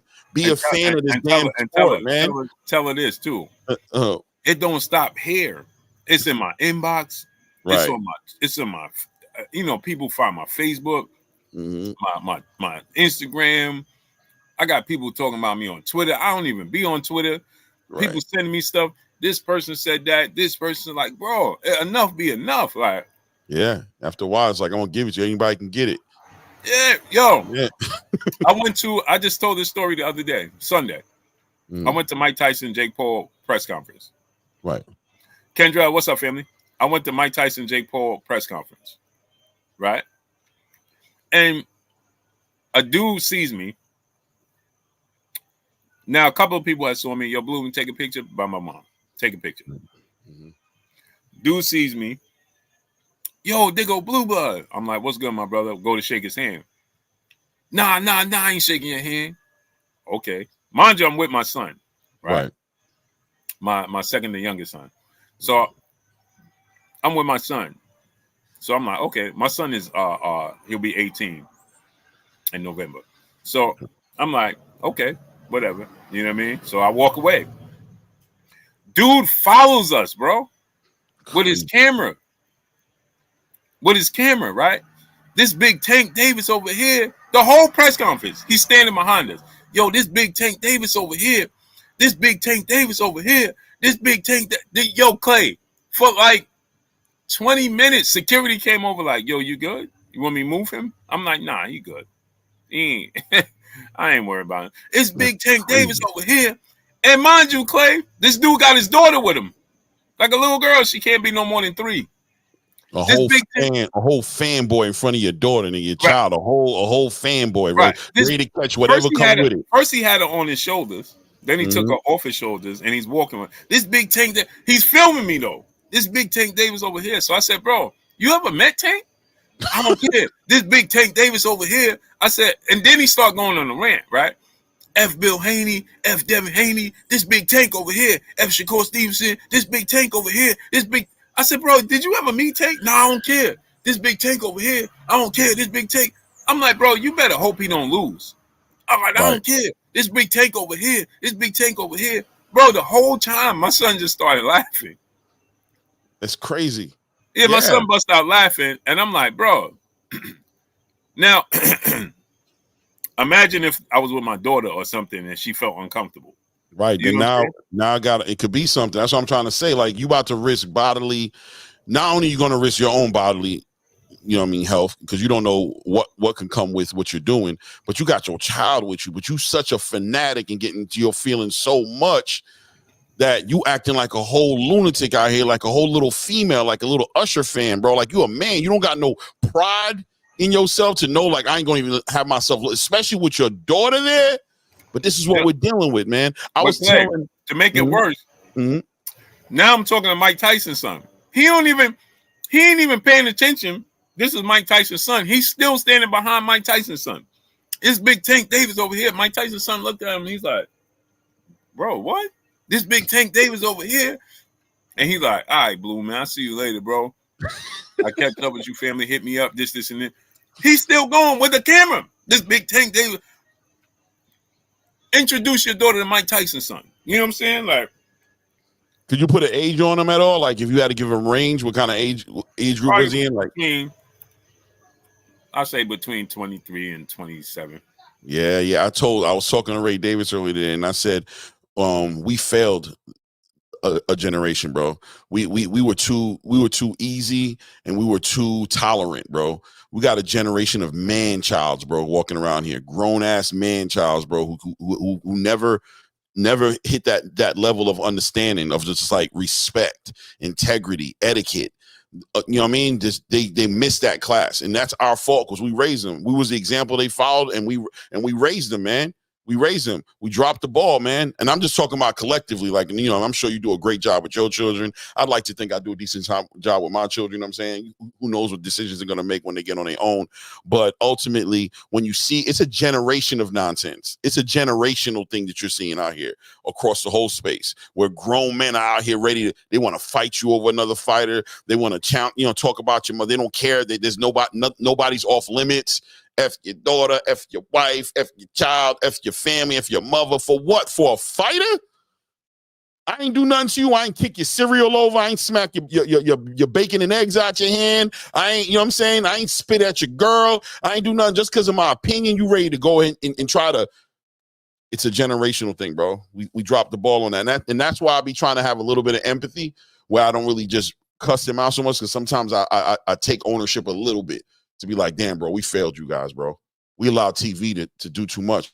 We got comfortable with our kids playing on their iPads and watching any type of show in their room, putting TVs in our kids' bedroom. I don't want to go there, but you know what I'm saying? They be quiet. You don't see them for like 3-4 hours. You be good downstairs, like not knowing they're up in there getting straight conditioned. They're getting a straight programming up there.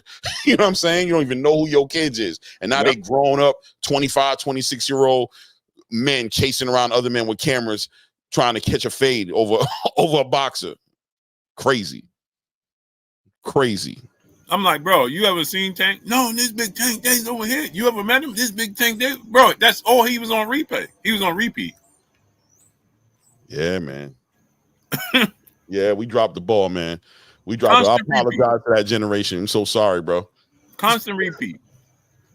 Well, let me ask you this before we get out of here. Yes, sir. Virgil Ortiz said he's now willing to accept the Crawford fight. What you think about it? I think that's a great fight. You know what I mean? The question is Crawford going to take the fight? I don't, I'm assuming that Virgil pretty much saw what we saw, what I definitely saw, which is you can't count on Errol Spence and Sebastian Fundora to fight next. We don't even know if Errol Spence is going to stay in the game. So I think he just started to understand that was going to be a situation that was going to have him sitting idle too much. He's an interim champion. He has a mandatory that he can enforce with that WB. Well, no, what is it? Was it the WBC that he got? No. Yeah, WBC interim. Which is interesting because I know the fight him and Tim Tszyu were going to fight was going to be for a mandatory to the WBA title that Madrimov was defending. No, the WBO. Was it the WBO or the WBA? It wasn't for the Madrimov fight that him and Tim Tszyu were going to fight over for Virgil and when Virgil was going to fight Tim Tszyu. Whatever it was, no, it was for the WBC. No, the WBC was with Serhi. Serhi was a WBC because he had the interim. Yeah. No, it was. Who was it for then? I think it was for Madrimov's WBA title. It was. Right. It was. Yep. Right. Yep. So that kind of got all shuffled up because he ended up fighting for that interim WBC title, which gave him the mandatory to the winner between Sebastian Fundora and Errol Spence. But that fight never went down. And if that fight doesn't go down, Sebastian Fundora ultimately does not get that WBO title stripped from him. He stays a unified champion. And now Terrence has to make a decision as to whether or not he's going to take Sebastian Fundora to take that fight and take that mandatory spot that he has with Sebastian Fundora. That would put him in position to be a 3-belt unified champion in the division. Or is he going to take the Virgil Ortiz fight just for money, pretty much, right? At the end of the day, because there's nothing to gain. That interim title. He's already the WBC already made Terrence Crawford a mandatory for the WBC title that Sebastian Fundora has. That was the agreement, right? That he would go champion in recess. Oh, put Terrence? Mario Barrios up, and get the mandatory. The WBO, yeah. So the moment that Sebastian Fundora signed to fight Terrence Crawford, I mean Errol Spence, that WBO, according to their rules. Now you know the sanction body is subject to change, but according to their rules, the moment he signs on to fight Errol Spence, then he should be stripped. But it's not. But it seems like the signing is very shaky. Like it might not be happening. You just, you know what I mean? Like I don't know. Errol Spence doesn't seem to. I'm 50-50. I don't know what Errol's doing. Like, is he going to retire? Is he going to fight Sebastian Fundora? Like, what is he doing? So they saying that. Cause I got a video coming about this. But what I'm being told is that we just talked about this yesterday. But Errol Spence versus Fundora and Manny Pacquiao versus Barrios in December. Oh, so Manny's still on the Mario Barrios train. Yep. I thought he left it alone, bro. I was hoping he left it alone, but okay. All right. Yeah. Okay. All right. I mean, it is what it is. You know what? That's a payday, man. That's a payday. And also, Manny Pacquiao, if you're watching this show, man, it's hard enough, bro. Get out the way, bro. It's hard enough for the unification of that division to happen, man. Just get out the way, bro. Respectfully. Anyway. At least he'll be a name for them, right? If he wins against Mario Barrios, him versus Boots or him versus Brian Norman. That's it. Yeah, you're right. If maybe that. I tell you what they're gonna do though. If he beat Mario Barrios, he'll unify against Stylistic. Exactly. I'm about to say maybe if he wins, that's actually what the catalyst that'll move the division forward. And because it seems like, and that was another significant thing that happened in the interview today with seniors. Him explaining that Stylistic situation, how that kind of went to like Stylistic is not interested in unifying. Like, what's going on with that? I know he's a PBC fighter, but it seemed like that's why I asked him the question. When the last we ain't seen the dude? He fought on the Fundora card, on the Fundora. Yeah. Right. I forgot about that. Yep. He fought on that card. Antonio Shaw, brother, in the super chat, dropping that Cinco on us in the super chat. He said, "Much love, great brother Blue. Salute to you, King. What's shaking with you?" Yeah, man. So that's what I'm hearing. So the moment that gets agreed to in December, if they stay true to it. Now remember this too, Clay, that they trying to Sebastian Fundora team, they're not on the same page. This is what I'm saying when people say Booby making up stories. People gotta pay attention. Sebastian Fundora and his team not even on the same page. Facts. That's because a fact. Samson Lickwick is saying, Samson Lickwick is like, wait a minute.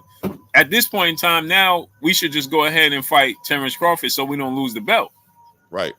Remember, Samson came out and he said we want to negotiate with Terrence Crawford August 5th, which is that Monday after he fought. And Sebastian came out and said, no, we're gonna fight Errol Spence. Right. And remember, Samson said, hey, he put the bat symbol out there. Remember, he said, I'm waiting for Turkey to call me. Right. Which I thought was cap. No, I don't think it's cap because I think now Samson, what's happening is, right, Clay? Errol's not coming through? No. They starting to see that money is legit. Right. Turkey. They got enough examples now. Nobody wanted to be the first one to be the example. Now they got enough examples and enough understanding, and now everybody's like, oh, let me get a piece of that bag. Because remember what he said in that interview? All of a sudden he talking about, I'll never disrespect the new promoter coming in the game. I'm supporting him. Yeah, he did. You want that bag. You want the bag now. Craziness, bro. Yeah, he see the now he like, man, hey, because remember initially he was like, there's no money in the Terrence Crawford fight, so on and so forth. But remember, this is what I said, and this is why I tell the fans: be a fan of the sport of boxing and the fighters. Leave the promotion, CB Sports TV, Carl Burrell, what's up, family? Leave that alone. Right. It's going to lead you astray. They are businessmen, bro. Stop delving into Wall Street. Facts. You know what I'm saying? That's a volatile. Just deal with Madison Square Garden and the fans. That's it. Because now Samson's like, bro, hold on. Remember, he said there's no money in the Crawford fight. Well, now he sees Turkey is putting up the money. It doesn't matter if they lose money on the back end. He don't care about losing money. So now they willing to fight Terrence Crawford because they don't gotta They don't gotta shed so much of their purse and their back end percentage to get their money because he don't care. Right. So he's paying the money. So now all of a sudden, see, you take it. It goes back to what we just saying earlier. You're taking a chance. Remember, the brother said, "Oh, the market, the promoters, and they don't know no market. They set it low as possible so they can make sure they get a return on their investment." Right. That's what they know. And if it happened to exceed that on the back end, great for the fighters. But if you didn't negotiate properly, you don't get paid on the back end. So that's where the difference lies with Turkey. Because Turkey, not you don't have to count on the back end money. So now you can get paid, and you like, all right, whatever the fight do, it do. I got paid. That's why he's important. So when you see right now, Coach Calvin saying that, man, these fighters is pricing themselves out. You know, they want this money, they want that money. Well, you ain't got that problem with Turkey. Right. So then don't tell us that you don't need Turkey. Because you don't got that problem with Turkey. Big fact. You don't got to worry about your opponent's purse with Turkey. Right now, we're looking at what happened with Brian Norman and Boots. Crazy. Probably over like 500 G's, bro. Probably over like 500,000. Did you catch what he said? He said it was only a couple 100,000 difference. Exactly. That's what I said. Yup. 500 G's, almost over 500 G's, bro. Might not even be that. Let's say hypothetically speaking, they said, "Hey, we're gonna give you 1.7." Right. And Top Rank, that was Top Rank that came back and said, "No, give us 2 million. That's only 300,000." Crazy. You see what I'm saying? Yes. Yes. Give us 2 million with pay-per-view back end, whatever, because you know it's gonna be on pay-per-view. Mm-hmm. Right? Mm-hmm. So go ahead and give us that in the difference. And Matchroom went back. Yeah, he don't want to fight. For a couple 100,000. But I'm gonna be real with you, Blue. I don't even think it was over no money, man. I'm telling you, bro. That was like protective custody, man. That was some like either protective custody or, you know, not to just to give you an example of the corruption and how he's looking at stuff with the Oshaki Foster and Conceição fight, right? People are looking at the corruption, and I was like, no, they trying to force him up. They want Osaki to go up to 135. They trying to get 135 popping. They stripped that man of his belt because that man was talking about going to 135, right? The 2 fights before he was talking about it. They betted on that happening. He decided he wanted to stay and started talking about unifying and fight Lamont Roach and all them. Then all of a sudden he got a straight robbery because everybody talking about that Virgil Ortiz, Sergey Bochuk was a robbery. Nah, that was just a close fight. That Oshaki Foster fight was a robbery, and right. I think they try to push him up. And I think very similar. I'm wondering if they're trying to push Boots up to 154. If they want him to go up there and kind of like shut down the whole unification thing and kind of like push him up into that 154 division so they can get that much closer to a Terrence Crawford fight or an Errol Spence, Sebastian Fundora, get him a title up there. They want him to get into that conversation because those are huge fights for Jaron Boots Ennis, and anybody who's affiliated with Jaron Boots Ennis, like a Eddie Hearn, look to benefit a whole lot. You know, Turkey's already said, I want this guy at 154. The only reason they're trying to unify him is because Bozy is standing fast on leaving. He's not going to leave that division until they get those belts. So I think they try to discourage him, bro. I think whoever jumped in front of that fight not happening was trying to discourage Boots Ennis from staying at 147. Speculating, of course. But that's how my mind sees things. Right. See, me personally, I look at it from a different point of view. I think that they did it solely out of not wanting to pay. Okay. And the reason I say this is that, but you got Turkey. They could keep, but remember, Turkey gets involved with big fights. Right. That's not big enough fight. So they want to save the big fights because when Turkey step in, when you bring in Turkey, right, he's stepping in to make the biggest fight possible. And remember, that goes back to what we said: return on investment. They don't want to take that chance with a Terrence Crawford. Remember, Eddie told us. He said that Turkey, immediately after Boots won the fight, Turkey turned to him and said, "Can we make the Crawford fight?" And Eddie said, "Oh, well, we got to see this." And he said, Boots turned to Turkey and said, "Send the contract." Eddie was like, "No, this is the first fight we had. Let's get." it's a chance you could lose to Terrence Crawford, bro. Mhm. And now we have nothing. Now we are left with nothing. Right. You understand? So now we got to build you back up. So how about we build you up now, get as much money as possible, then we put you out there, and if it don't work out, okay, we got 4 fights out of you.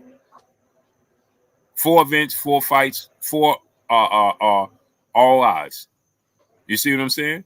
Yes, sir. That makes sense. That definitely makes sense as far as the money. And I think it's a 3-fight deal or something like that, or a partnership or whatever that they have with Matchroom. It was definitely a bad play though. Bad play. I'm telling you, that phone call that Mel made jerked everybody in the city. I know they were like, damn, y'all got exposed. Y'all got caught red-handed as far as I'm concerned. I'm definitely questioning things, and I definitely would love to get some questions answered, bro. Like, what was that all about? That was insanity. Right. Denise Howes, don't talk in the chat. Click the link. There go the link for you. It's easy to talk in the chat. You say I said Blue say the obvious, Blue Stephanie A. Smith, name calling, so on and so forth. That all sounds good. There goes the link, and come stand on your square and prove your point. And I don't disrespect the queens, and we can have a legit conversation. And I'll take a wager with you as well. And since you're a female, let's do $500 to $5. Deal? You come up here and prove your point. And since you call me Stephanie A. Smith, you're doing a bunch of talking in the chat. There goes the link right there. Click the link. Show your face. Turn the camera on. Stand on your square. See, people talk a good game because they think it's easy to do what we do. Exactly. Right? So now, don't talk in the chat. Stand on your square. See, here's the difference between me and everybody else. See, when I seen Stephen A. Smith and I disagreed with him, I seen him twice, and me and Stephen A. Smith actually had conversations in LA twice. See, when I had a disagreement with Stephen A. Smith, we had breakfast together, and we had we talked about my disagreements. See, I stand on my square. Now let's see if you stand on yours. Big facts. And I'm gonna make it worth your while.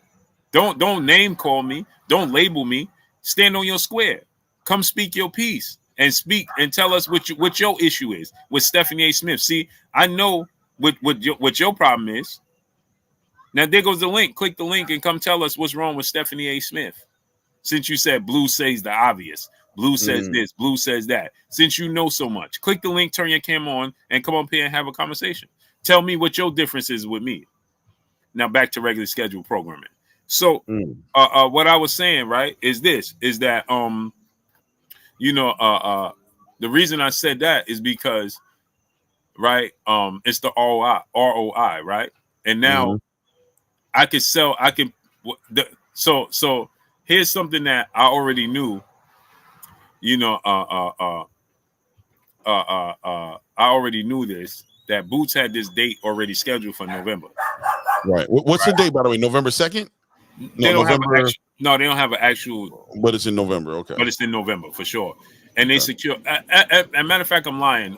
Shout out to L Dub Boxing. Shout out my brother L Dub Boxing because he gave me the actual date. But they have the venue already on hold, and they have the date in November. It's going to be back at the Wells Fargo again. It's going to be back at the Wells Fargo. Okay. So therefore, let me check because L Dub, he gave me that info already. Shout out my brother L Dub Boxing. Because that dude is the boxing genius, bro. Oh, November 9th. November 9th. November 9th. Okay. So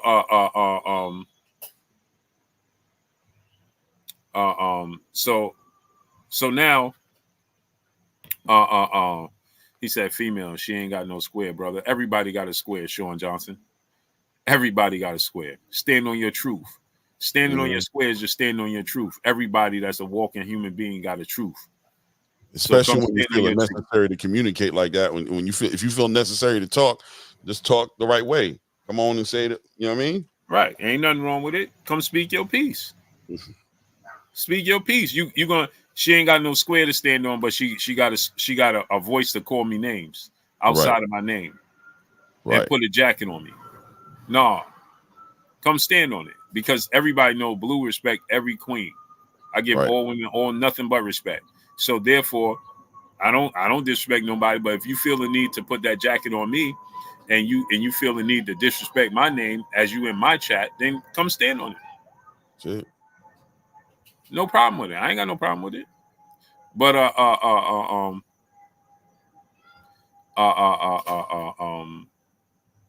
so now Felicia Williams, peace and blessings, Queen. Yeah, stand on your square. You gonna come in the chat and you bold enough to call me Stephanie A. Smith and all that. That sounds good. But the best part about it is Blue is respectful, and I'm gonna give you a voice that you can actually say it to me. So clearly you got an issue with Stephen A. Smith. But they'll see Stephen A. Smith in person and want to take a picture with him. But then turn around and then they'll come name call him and all this. Come on, man. That's social media give you a platform to be I ain't gonna say what it is. But anyway. One of those people in the generation we failed, Blue. Right. My bad. I'm giving you the platform. I'm giving you the opportunity to come. You come in here and speak your piece. Say what your issue is with me. I'm giving you the opportunity. I'm not disrespecting you, and I'm offering you money to do so. You're not in timeout. You can't comment if you're in timeout. Please stop making up stories. That's like telling somebody, "Hey man, I can't talk," but you just said, "Hey man, I can't talk." Was that a recording? Did somebody say it for you? Was that right? Was there echo or something? Make it make sense. The link is right there in the chat. Let me put it for you again, just in case you pretend not to see it, because you just said you're in timeout. Nobody timeout. Don't block or don't do nothing. There goes the link right there. Rodriguez Jackson TV. What's up, family? There go the link right there. I'm not sensitive about anything. Click the link. You the one sensitive. I don't name call nobody. You name calling me. You calling me outside my name and telling me I'm sensitive. Yet all I do is show you respect. Yet you calling me names and say I'm sensitive. Make it make sense, man. Jamal Hakeem, what's up, family? So anyway, I'm a fact. I don't care what you do for a living. The link is right there. You in the chat. The link is right there. Click the link. So anyway, so I was saying that, they had this date and the venue already secured. Right. Right? Now think about this, Clay. Now think about this closely. If I secure a date and I secure a venue in your hometown, let's say I'm your promoter, Clay, and I secure a venue for you in New York, in your hometown with a date, you're a champion. How likely is that I get another champion to agree to come fight you in your hometown? It's not very likely. Right. Which means I never had plans to make these fights to begin with. You see what I'm saying? Yeah. But I gotta do my due diligence. Right.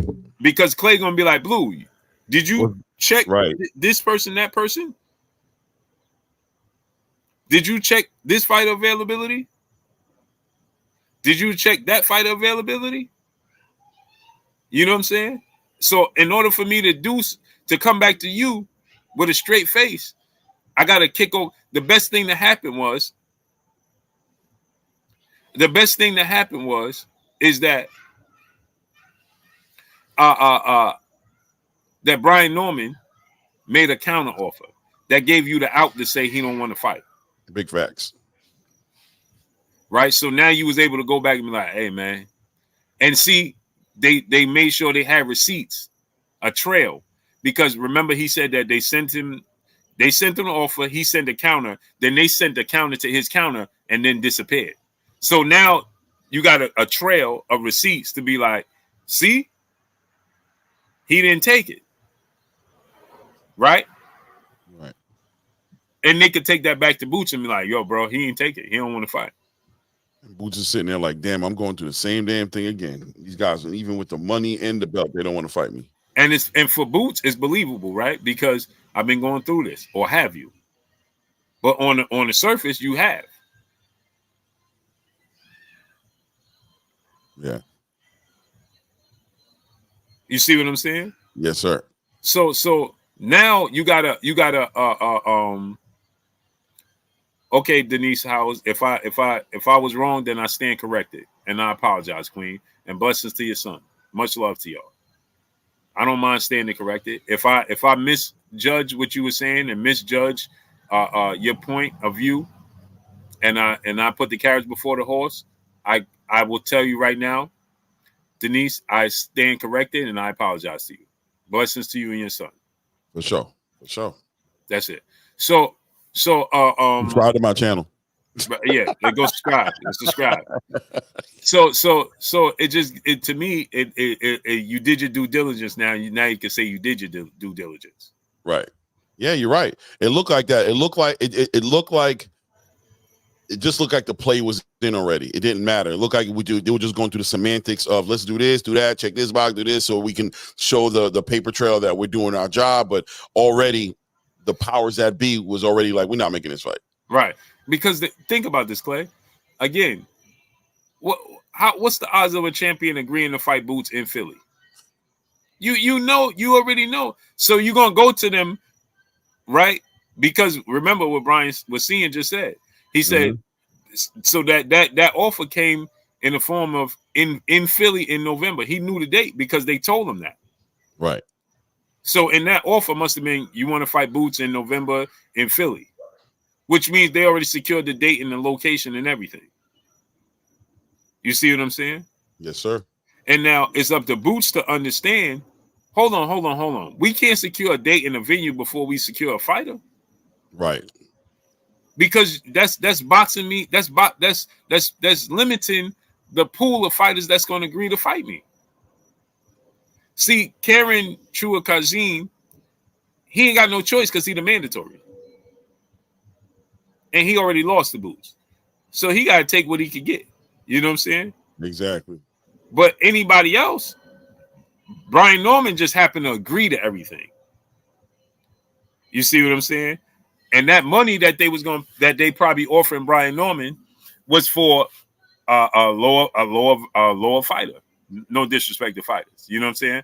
A lower class of fighter. Because remember, Clay, you have a limit, right? There's a flaw.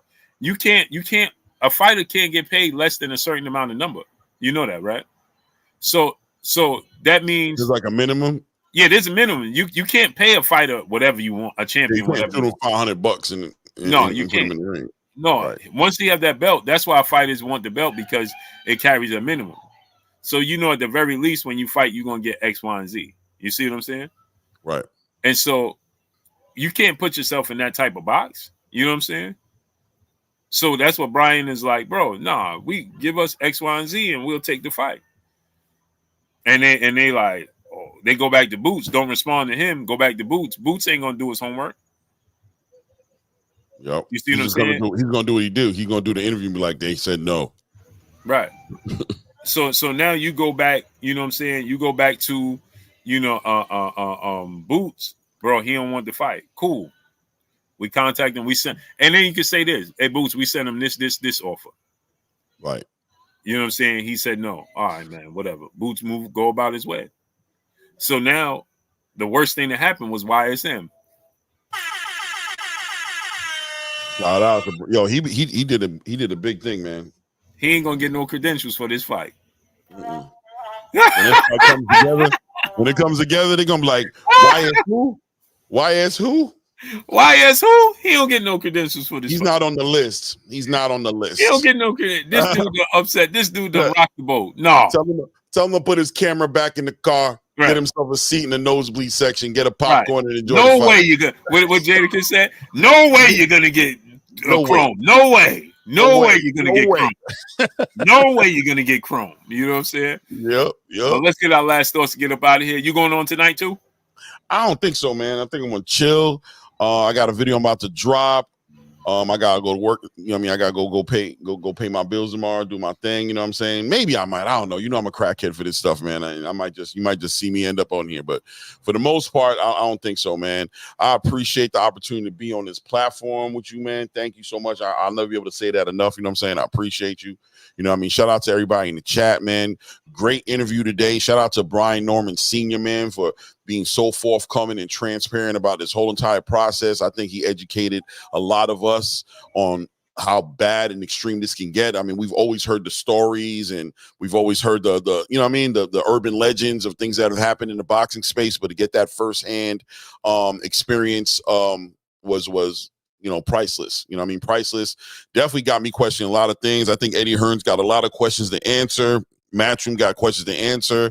I'm interested in hearing what Boots and Bozy has to say on their side and how they move forward, and hopefully this fight comes together, man. But shout out to everybody, man. Thank you for showing up, and I'll definitely see you guys next time, man. Looking forward to build like this more regularly. Yeah, and so Clay will be back on Tuesday, right? Yes, sir. Yes, sir. Tuesday, Wednesdays, and Thursdays. Yep, Tuesday, Wednesday, and Thursday. So Clay will be back on Tuesday, my peopleizations. For sure, for sure. Yes, yeah, sir. Sub to the channel. Appreciate you guys. Yep, go subscribe to his channel. The link is in the chat. Y'all already know what it is. It's your boy Blue Blood Sports TV. Hate, like, comment, and subscribe. You haven't subscribed, hit the subscribe button, hit the like button, hit the bell icon to get all the new notification. Follow me on Instagram at Blue Blood Sports TV, all one word. That's all we got for y'all. We gone. Peace.